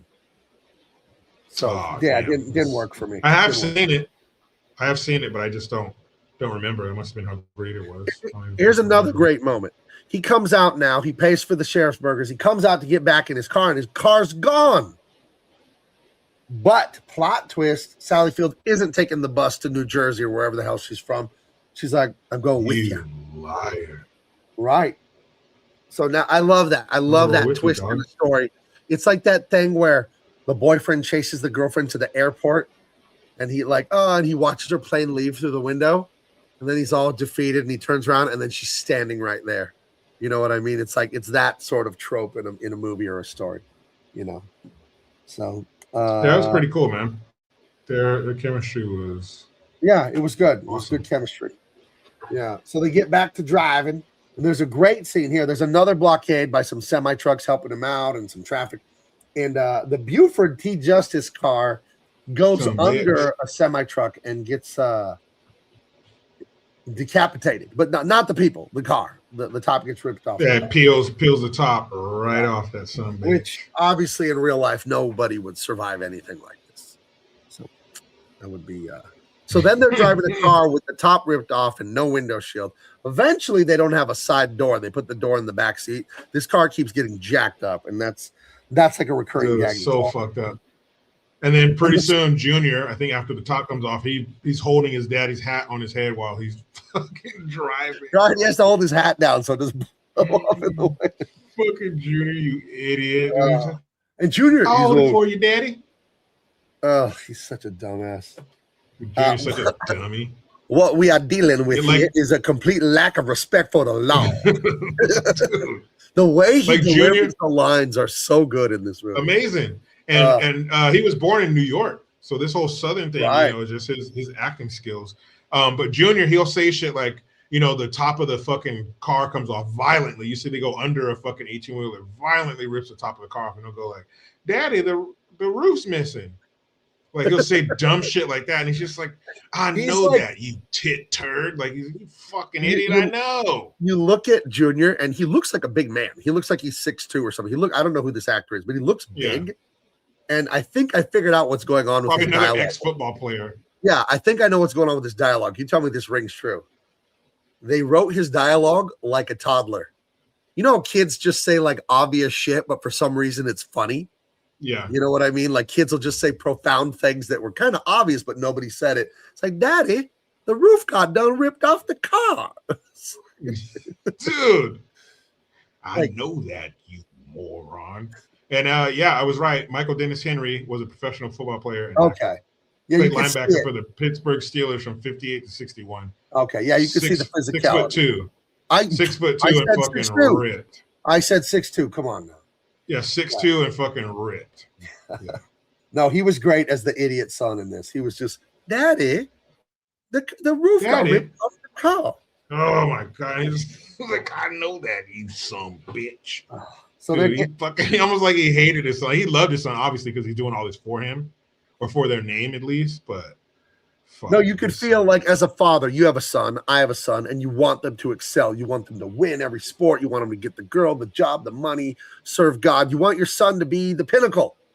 Yeah. And the comedy here is his son. He's the big alpha dog, right? Buford just fucking idiot. He's the enforcer. He's all the stuff. He achieved so much, and you want your son to not achieve what you achieved. You want your son to blow you out of the water. If you're a good father, that's how you feel about your son. You want your son to demolish all your records, pass up everything you ever did.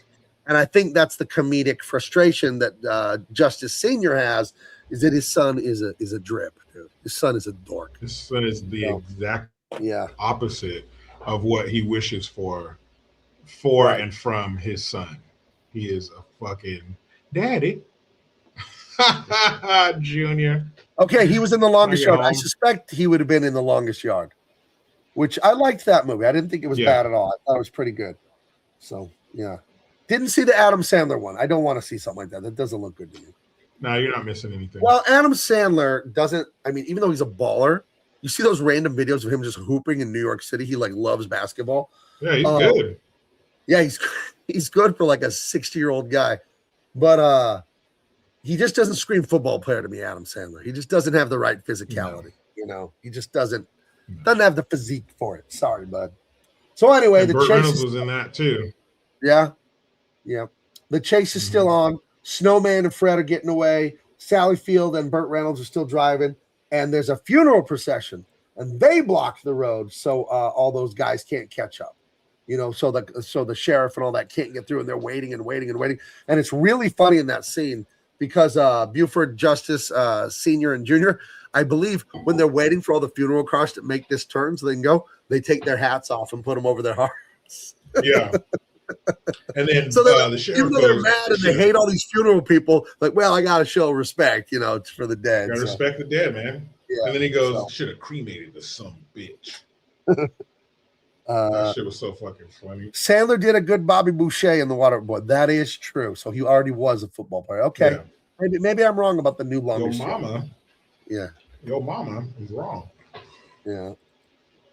Anyway, some fun stunts here. Sally Field, clearly that's not her, jumps the car into a field where people are playing ball.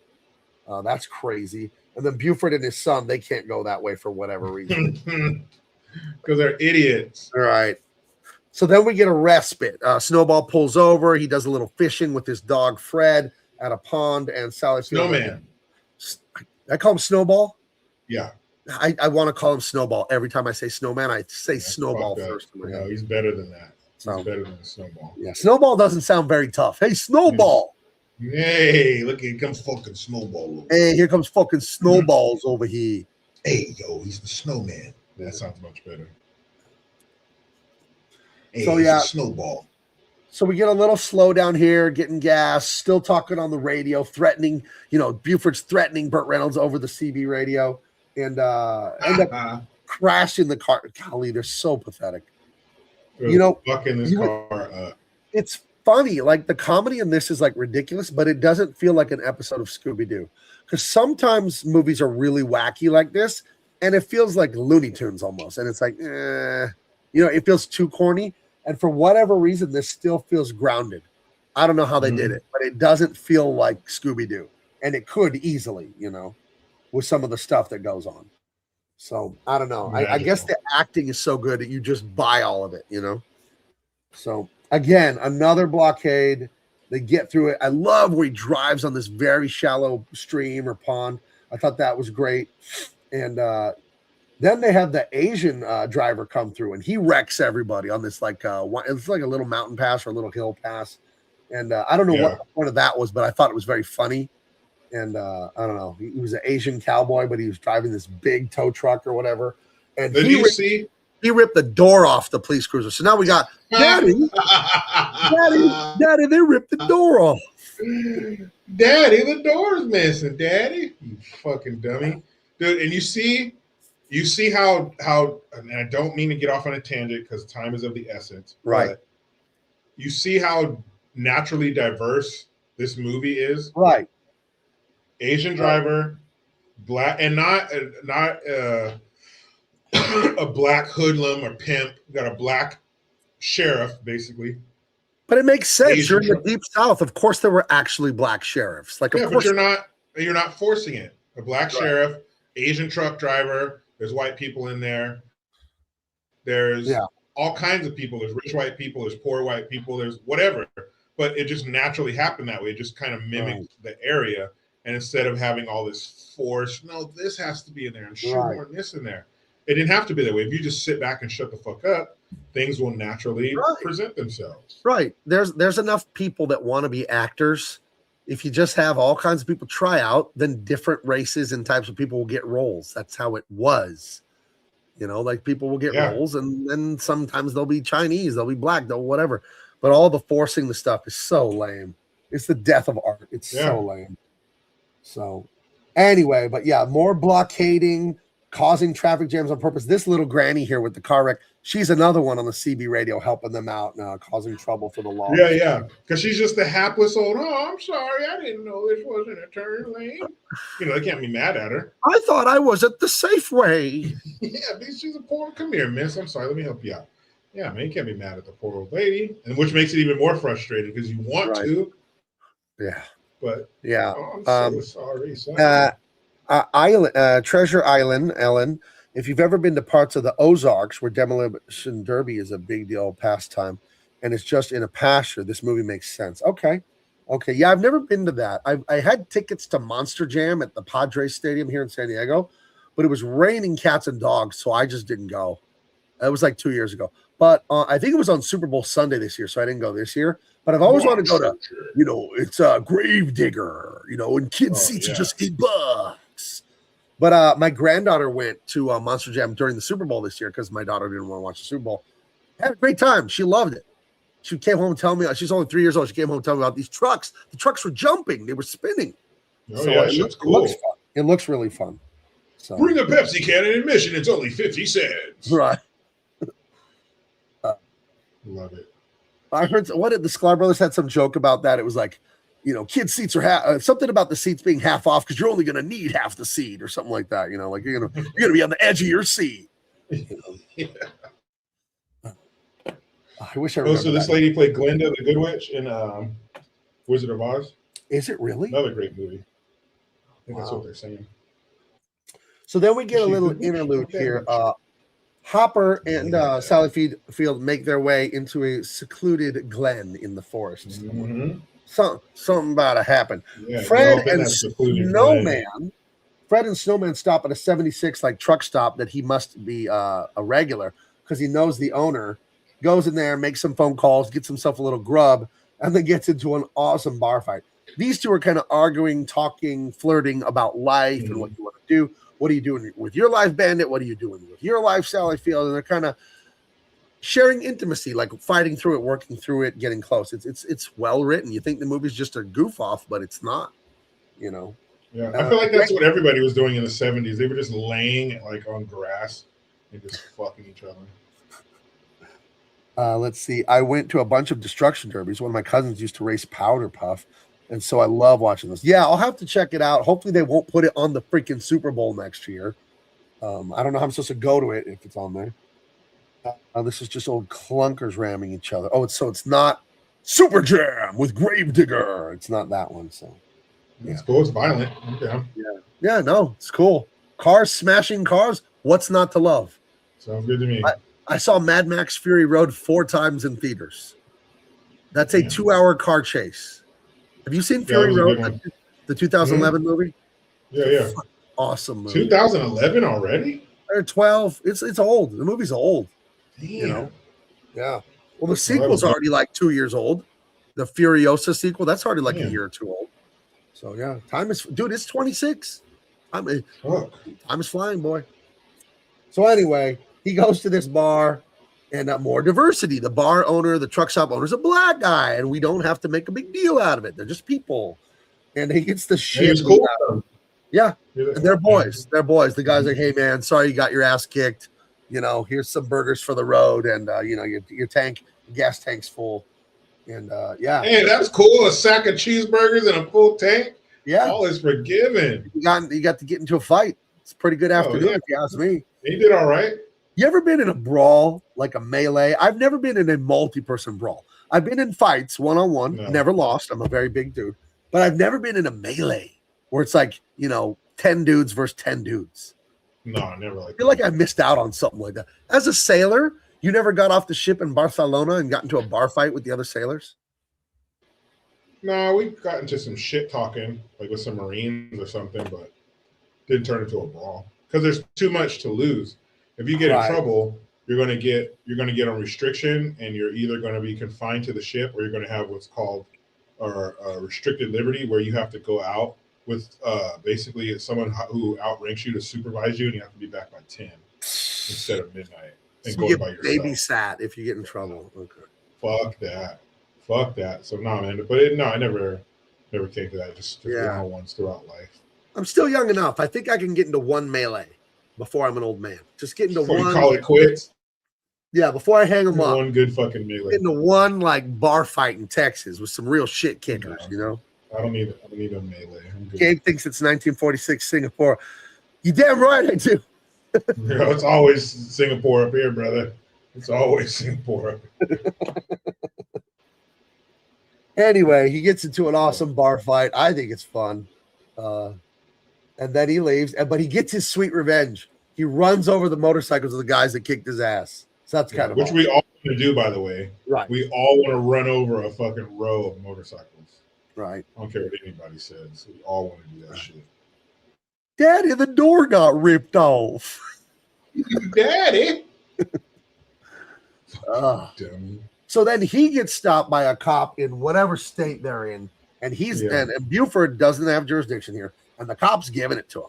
You can't drive this piece of shit on the road. Get out of it. I'm going to have it towed. It's not roadworthy, blah, blah, blah, blah, blah.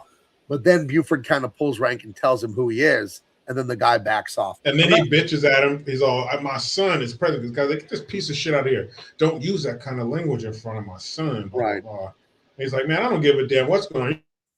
You can get this fucking thing or whatever. And he's like, I said, don't talk like that in front of my boy. And I've been chasing him from fucking 3 states and blah, blah, blah, blah.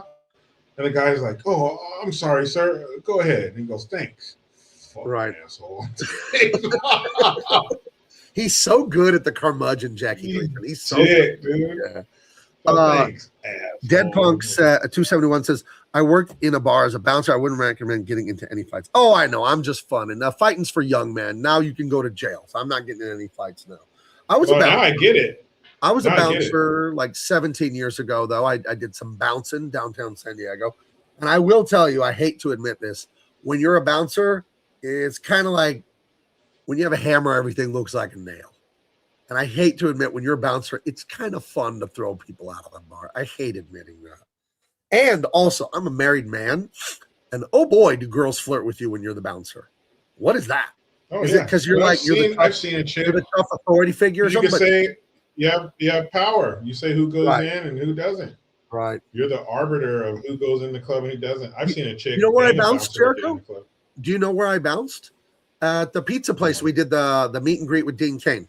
That's right. Yeah. That's where I was a bouncer. Yeah. Yeah. I'd have been like, hey, you come in as long as you promise not to order any pizza. I need to say that shit. But bouncers, I've never had any issue with them. A lot of times I knew the bouncers. They were friends of mine. So it was all, hey, yeah, come on in. But I've seen chicks bang a bouncer to get into a club before. Well, I remember these two girls were bothering me to let them get all the way up to the DJ to ask him what songs, but I was told that nobody was allowed in this area. And they were like just trying to like whatever charm me and this, that, and the other. So Sally Field and Burt Reynolds, they go into the florist, they get a little romantico, and she asks him a pointed question. She's like, the hat, does it ever come off? And he makes some sex joke about like it comes off for one thing. So then there's a shot in the movie where all you see is his hand, putting the hat on the antenna there. So yeah, it's time to. And what a fucking cool thing to do! Like that's his thing. He puts it on the antenna. Yeah. Fucking, I bang one of these whores in my book. Yeah, man. Go Bandit, go. And that's real, and that's that chemistry really comes across. Yeah. Like the way she's laying across his lap when he's driving like that. Like they were I don't know. But in real life, they were an item. Yeah, they were a year into their relationship. So there's no acting here. No, this was all good. They probably had to say, "Hey, cut! Hey, what the? Knock it off!" Now this tiny little side quest plot point kind of doesn't make sense to me. I mean, I get it; it's a gag, but there's a whore house that's run out of a trailer. Yeah, man, that is classy. You want to talk high class? We got to stay on the move. We got to stay on the move. Yeah, that is. So there's a whorehouse there, and they help the bandit somehow with the authorities. How do they get Buford to go over to this little whorehouse trailer? I don't remember how. They trick him though. But we'll come back to that. So we see it. It's introduced. Yeah. There's some cops visiting there. Looks like there's a police officer there. But we get this is probably the most Smokey and the Bandit scene of the movie. They're going down the highway, and there's a convoy of semi-trucks, and he's able to weave the Pontiac in between and under semis to hide from Buford T. Justice and Buford Jr. And to me, that is like the essence of this movie. The cleverness, the daring, the danger, and the help from the other truckers. I think that captures the whole movie right there. So that's a great scene. There's a woman trucker, a slightly attractive woman trucker. That threw me off. Yeah. Was she like I don't know who this is. But was she like a big star in the 70s and this was like stunt casting? Like, oh, there's so-and-so with the cameo. Is that what this is, you think? Or no, she didn't look familiar. I think she was just a female truck driver. I'm sure there's always been a female or two. But this was, the late 70s was a big trucker, CB kind of thing. It's like the 80s had the whole vehicle phase. Like the late 70s, because you also had RIP to one of the great ones, Chuck Norris. One of his first movies was Breaker 19, and it was like 1979, 78, 79. Right. So a year or so after this. So this was at the height of the CB radio. Hey there, good buddy. Making its way across America. So this is pretty serious shit. Unfortunately, it's pretty iffy if today's truckers could speak enough English to help. Yee. Well, if they're California truck drivers, that's a no. Right. Yeah. Part of the regulation in California is you can't be from this country and you can't be here legally. You cannot speak English. If you speak English, that's grounds for termination. That's a fireable offense if you speak English. Let me hear you speaking English. One fucking word and you're out of here. Yeah. One word. It's pretty sad. But yeah, Buford T. Justice gets fooled into going over there. And he's like, we got the bandit. Because he told him, hey, I'm over here as this pink fucking trailer. Oh, that's right. They tell him that the bandit went to the little pink courthouse. Come check me out. And then he gets him, I got you, you son of a bitch. And then they're like, and then who was this? This was like the governor or the mayor or something like that. The officer pulls up and goes, I got the bandit. He's like, no, you got my captain. He's like, oh, right. Hey there, buddy. Yeah. And he was like, hey, well, you know, maybe you should stay out of the fucking whorehouses, buddy. Yeah. Takes off. Back after the Bandit. None the miser says it's the pink taco truck. Yeah, everybody likes to eat there. All takeout. Oh, goodness. But eat out. Goodness gracious. So, yeah, that's a little awkward for that guy. But Snowman, not Snowball, Snowman and Fred do get pulled over for speeding or whatever. And bike cops taking care of them. And the Bandit flies by doing his job. He pisses off the bike cop. The bike cop's like, screw this ticket, no ticket for Snowman. Chases him. And but there's a cable attached to the back of his bike, right? Something like that. Something happens. No. That was in Hooper when they attached a cable. Never mind. Something happens. He just hits a ramp and flies. Right. He gets outdriven. Yeah, Sally Field says something to him when they pull up. She like says something smart ass to him. Right. Takes off. That's and of course classic jumping into the water. That's the third cop into the water. The first one was the guy taking a pee. He drove into the pond. The second one is Sheriff Branford, who sounded taller on the radio. He ended up in the water under the bridge. Now this guy ended up in the creek off the side of the road. So there's a lot of aquatic police officers in this movie. So the aquatic vehicle humor is hilarious. Right. So then you get an interesting scene here. A bunch of young people, like college age or a little bit older, they get on the CB radio, and they're all at the drive-thru or the gas station, diner, truck stop, and there's a bunch of them. They convoy to get in the front of Buford T. Justice and the other police officers. So it happens again. So and they all have super cool cars. Yeah. They all have like working on cars, like the 4x4s and hot rods and things like that. Yeah. Yeah, Broncos and all that kind of shit. Right. Yeah, that's awesome. And dude, they're all hanging out. You know what I mean? Yeah. They're all just hanging out. Back when people would actually go out of their house and hang out instead of staring at their women. You got women, you got the guys, you got the vehicles. You know what they're trying to do. The kids even feel this way. All these teenagers are trying to do is get somewhere and fuck. Right. That's it. Right. That's all they're trying to do. Do teenagers even do this anymore? Or is it just like apps? Oh no, I swipe left on it. Like, I think you guys even get together and do this anymore? No, I've read reports and seen different videos about like the alcohol companies. They're losing so much money because people aren't drinking anymore. Because people, the younger generations, they don't party, they don't go to bars, the disco, all that. They don't do it nearly at the rate of the previous generations. You know, dude, they all had a bottle under the seat or some shit. Everybody. I think the younger generation, like they live in their phone. They stay home, they go out to eat. And then they look at they're living through their phone. Instead of going to a place and visiting it and seeing it, they just like see someone else visiting it on YouTube or Instagram Reels. I think there's way too much of that going on.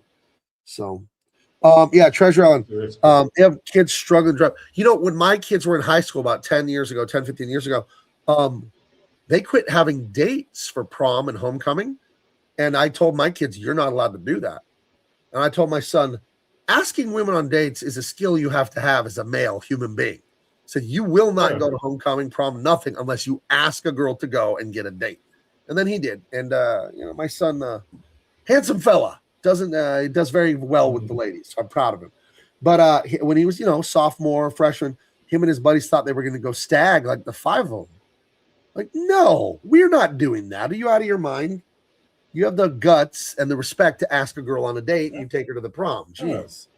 So you got to get up the nerve. You got to get the balls to go up to her and like, hey. Can you imagine living your life, Jericho, where you don't do things because they're scary? Fucking stay home forever then. Stay home forever. Get under your blanket and do nothing then. Oh, man. So you have to.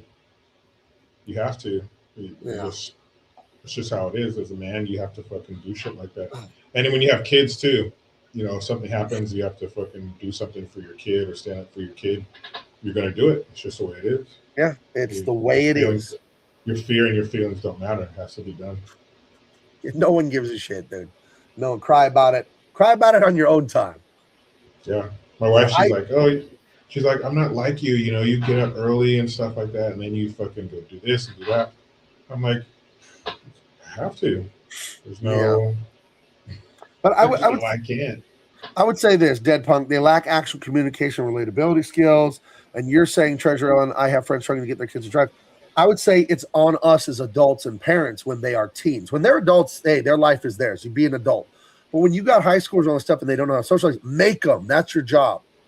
You know, I remember when I worked at Hewlett Packard, I was only 18 or 19 years old, and I was a manager at an assembly line that had like 90 people assembling printers. And I was the safety and the electrostatic discharge manager. I was in charge of doing those things. And there was a task that people had to do every day to make sure we were compliant with some electrical stuff to not damage the equipment. And people weren't doing it. And it was my job to check off that everyone was doing it. And I went to my boss and I said, I can't make them do it. And he was an old military guy, old Air Force guy. His name was Ira. He was my boss. And he looked me right in the eye and says, the hell you can't. You're their boss. I never forgot. It seems so simple and so obvious once he said it. It's like, oh, yeah, I am their boss. So I went down and shook down the people that weren't doing it. And then I didn't have a problem with them again. So I would say to anyone, oh, my kid's doing this, my kid's doing that. I can't make them. The hell you can't. They want it. They're begging for structure and order and guidance. They might not know it. They are. And I just told my son, I just set a boundary. I said, you will not go to the homecoming unless you ask a girl out. And then every year and every dance going forward, he always had a date. So there you go. I'm going to raise you to be a chicken shit and not ask a girl out. Come on, man. What do we do? I'll just swipe. Then I'll just swipe left or right. How's that going to work out for you in life when you don't have the nerve to tell a woman that she's pretty and you're wondering if she would want to go with you to the blah, blah, blah concert that you're going to on Friday? How fucking hard is that to ask someone that? It's not that hard to ask. Jeez. But what if she says no? They're going to say no, dude. Go ask the next one. There's a bunch of them. Go ask the next one. 51% of humans are female. It's a numbers game. Yeah. Someone's going to say yes. You're going to strike gold then. Yeah. On the Mexican side of my family, my mom's side is Mexican. So my grandpa speaks some Spanish. And he would say, for every feo, there's a fea. Now, for those of you that don't speak Spanish, feo means ugly man. Fea means ugly woman. So he said, for every feo, there's a fea. So don't worry, you can find somebody. Don't trip. Yeah.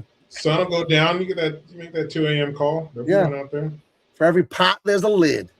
So we are closing in on this big party that Big Enos and Little Enos were throwing, I think, back in Atlanta. I think that's where they were going. And we're there. The people are there. They're at the fairgrounds. They got their balloons. I'm sure they're barbecuing. And they want their Coors banquet beer from their Coors, the banquet beer Coors. And the truck shows up to much applause. They come through. I love the way the Enos guys dressed identically. Look at the Hooters on the one on the right. Heyo. What is going on there? I just noticed that. Goodness. Fucking canes. Goodness. Hey, dude. Shout out to But hey, when you're balling out like the Enos brothers, that's the kind of women you attract, I guess. You know? Yeah, pull them out. Cool. Well, it ain't their looks, the Enos brothers. Yeah, no. Or Little Enos's height. So no. It's not their name. No. Mrs. Enos. So yeah. But yeah, they made it. He's like, they made it. Where's my money, motherfucker? Again, I chose this picture specifically. Look at Burt Reynolds' body language there. Look at that strut. Let's go. That sums him up so well. He's so he just clapped his hands together. Like he's so hot down. Yeah, he's so cool. Yeah, he's so cool. Go. Yeah, so they won. They delivered their banquet beer. So we can, they're gonna get paid. But now the Enos brothers are like, hey, wait, we know you just did this, but there's this clam chowder up in Boston that we really want. Blah blah blah. So if you can have that right, double or nothing. If you can get this clam chowder back to us in 2 or 3 days or whatever the hell it is. That really has to be fresh too. You can't fuck around no clam chowder. No, you don't want to mess around with I need that back today. Yeah. I need that back today. Right. So they jump. They get in his is that a Cadillac? Yeah, they get in his caddy. Yeah. Look at his license plate, by the way. Mr. Big. Mr. Big. So, yeah. So they jump in the caddy. This was Cadillac. Yeah. Off to their next adventure. They leave the Trans Am. They jump in the caddy. Buford shows up with his son, with Junior. The dog. Oh, and I love the end. I love the end. He's here. He's at the fairgrounds. He knows Burt Reynolds here. He's just got to find the son bitch and bust him. And they get talking on the CB.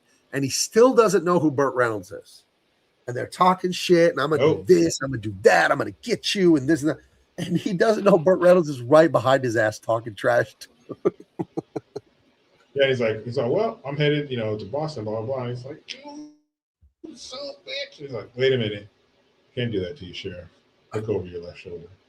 And he fucking turns around. It's like, dun, dun, dun. He's like, you son of a-" And then he realizes I was standing right next to you, motherfucker. I love And it. Look at his he's all face. pissed. Look at his face when he sees Burt Reynolds behind him. He's like, oof. Look at that. Black person, black lady, black man, white lady. Anyway. Wow. Wow. Sorry Normal to point out the society. natural doing things together. And look how she's dressed. Yeah. That lady, that black lady is dressed. Like Yeah. T-shirt, some jeans. Yep. Just out with her man, her husband. Chances are her husband. People living their lives. That's it. Just normal people. We don't have to get crazy with it. I love it. This and where was this? This is in I think it's supposed to be Atlanta. South? It's supposed to be somewhere in the South. Yeah. So, the South, mid-70s. But they told us, never mind. They just tell us different things. Yeah, right, right. Dead Punk, we'll end the movie, then I'll get to your comment here, and then we'll gotta go soon because it's already after 9. The heroes laugh, he scowls, and then he chases after him, Buford Justice, and then his son is chasing him. I'm not taking you this time. I can't fucking. Right, the car door's on the ground. It ends a little bit like like a silly cartoon or whatever. But Daddy. I love this movie. I didn't know what to expect. I had no idea that I'd never seen a Burt Reynolds movie, and I thought it was fantastic. You sold me on this movie for quite a while. Telling me, watch it. And I finally watched it. I was like, holy shit! I should have trusted Jericho. He does have good taste in movies. And you know when movies are bad. You brought me some awful movies, and my God, they were awful. And you called me. So Bulletproof Monk and The Marvels. I think those are probably two of the worst I've ever seen. Mrs. Doubtfire I hated, but I hated the message of Mrs. Doubtfire. But anyway, awesome movie. Love it. If you haven't seen it, please go check it out. It's a great movie. And I can't recommend that Hooper movie enough. I like that better than this one, and I love this one. So really fun. Real quick, Dead Punk, we're talking about the dating thing and young men, the younger generation being afraid to ask women out. And he says, okay, to be fair, given how the culture behind dating in this generation hasn't been too kind to young men, you're either a creep or perv by current era society norms just for asking a girl out. Yeah, I see that because of like the Tinder effect, that all the women can get their validation on Instagram, Tinder, everywhere, that you have a woman who objectively on a scale of 1 to 10, she's like a 4, but she's getting hit up by guys because guys are horn dogs, right? So this woman who's a 4, she thinks she's a 7, 8, 9. And then she won't give her match a guy who's a 4, a woman who's 4. Now the 4 woman won't give the 4 guy the time of day. So we got to do something about this because this ain't working for anybody. Me and Jericho caught the last helicopter out of Vietnam. We got out of the dating pool before this fucking internet shit started. So we made it. But I would not want to be single today. My brother is a year and a half older than me. He's single. And he tells me it's a horror show. He tells me it's the worst.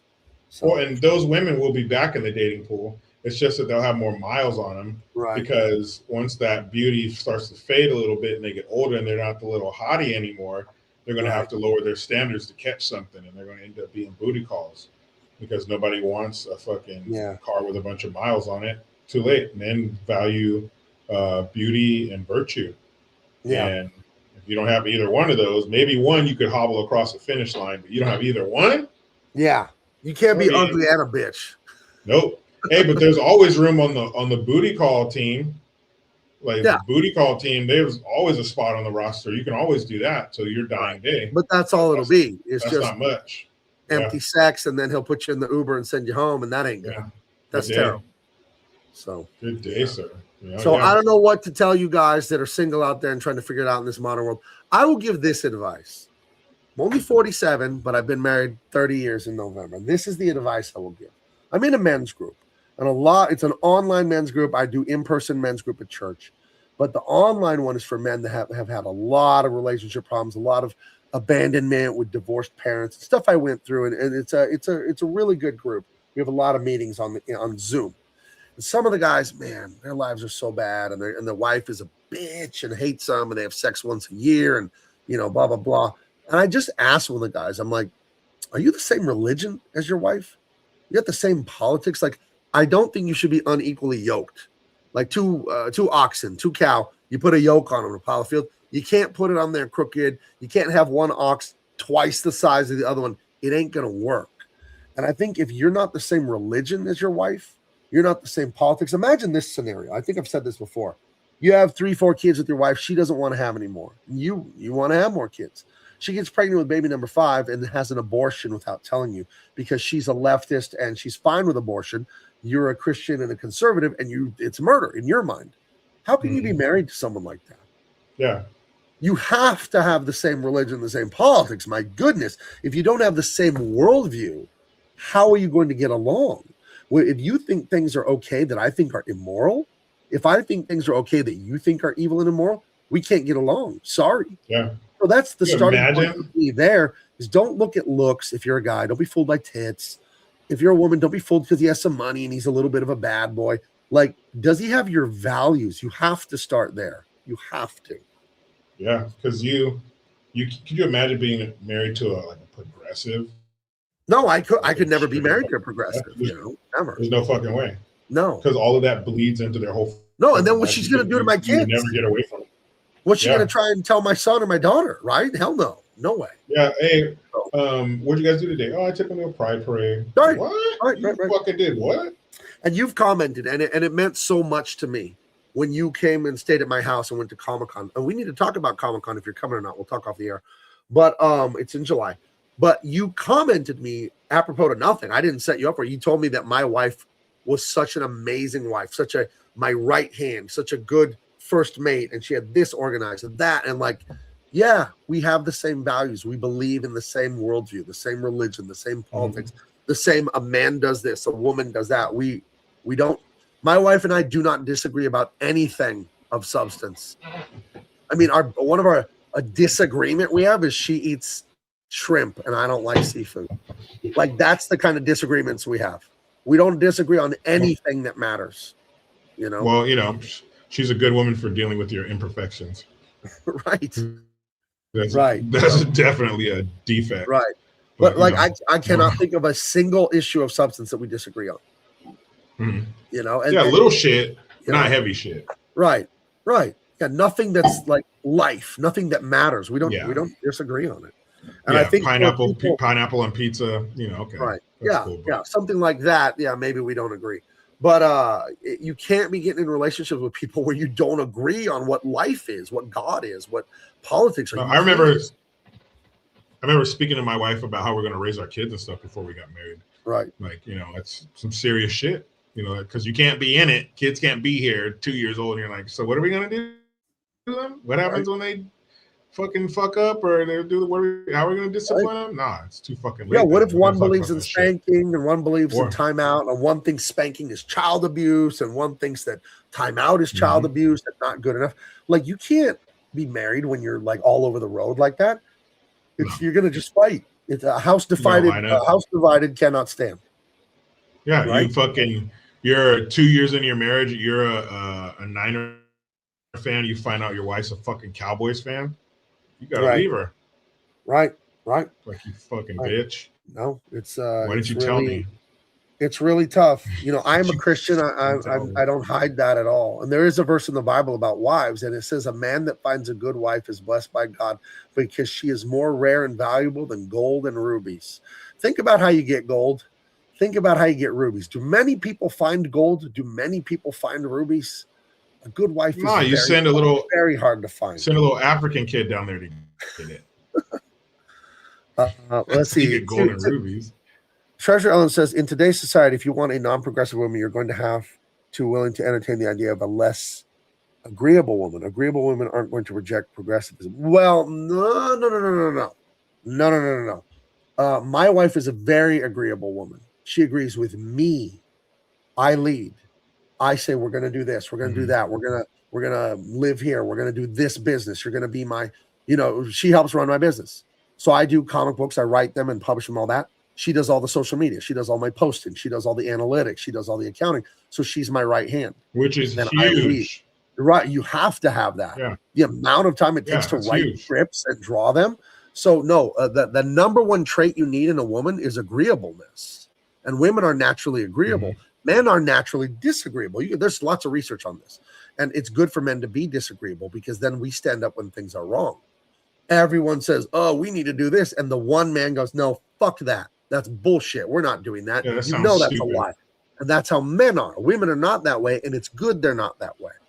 But the woman's agreeableness needs the man's leadership, and the man's leadership needs the woman's agreeableness. Like, it's almost like we were designed for each other, right? Wow, what a concept. Whoa. So, yeah. Okay, I got to go. It's past my Okay, bedtime. all right, Jericho. We'll talk to you later. All right, adios, everyone. We'll see you next Tuesday. Maybe we'll do another movie. Maybe I'll have time to gather more images and this, that, and the other. But thank you. Hit the like, hit the share, and get us out there. He's JG Talk 2 on Instagram. He's Jericho Green here on YouTube. I'm Gabe LT everywhere on social media, except for X. I'm Big Man Comics. I'll talk to you guys later. Bye-bye.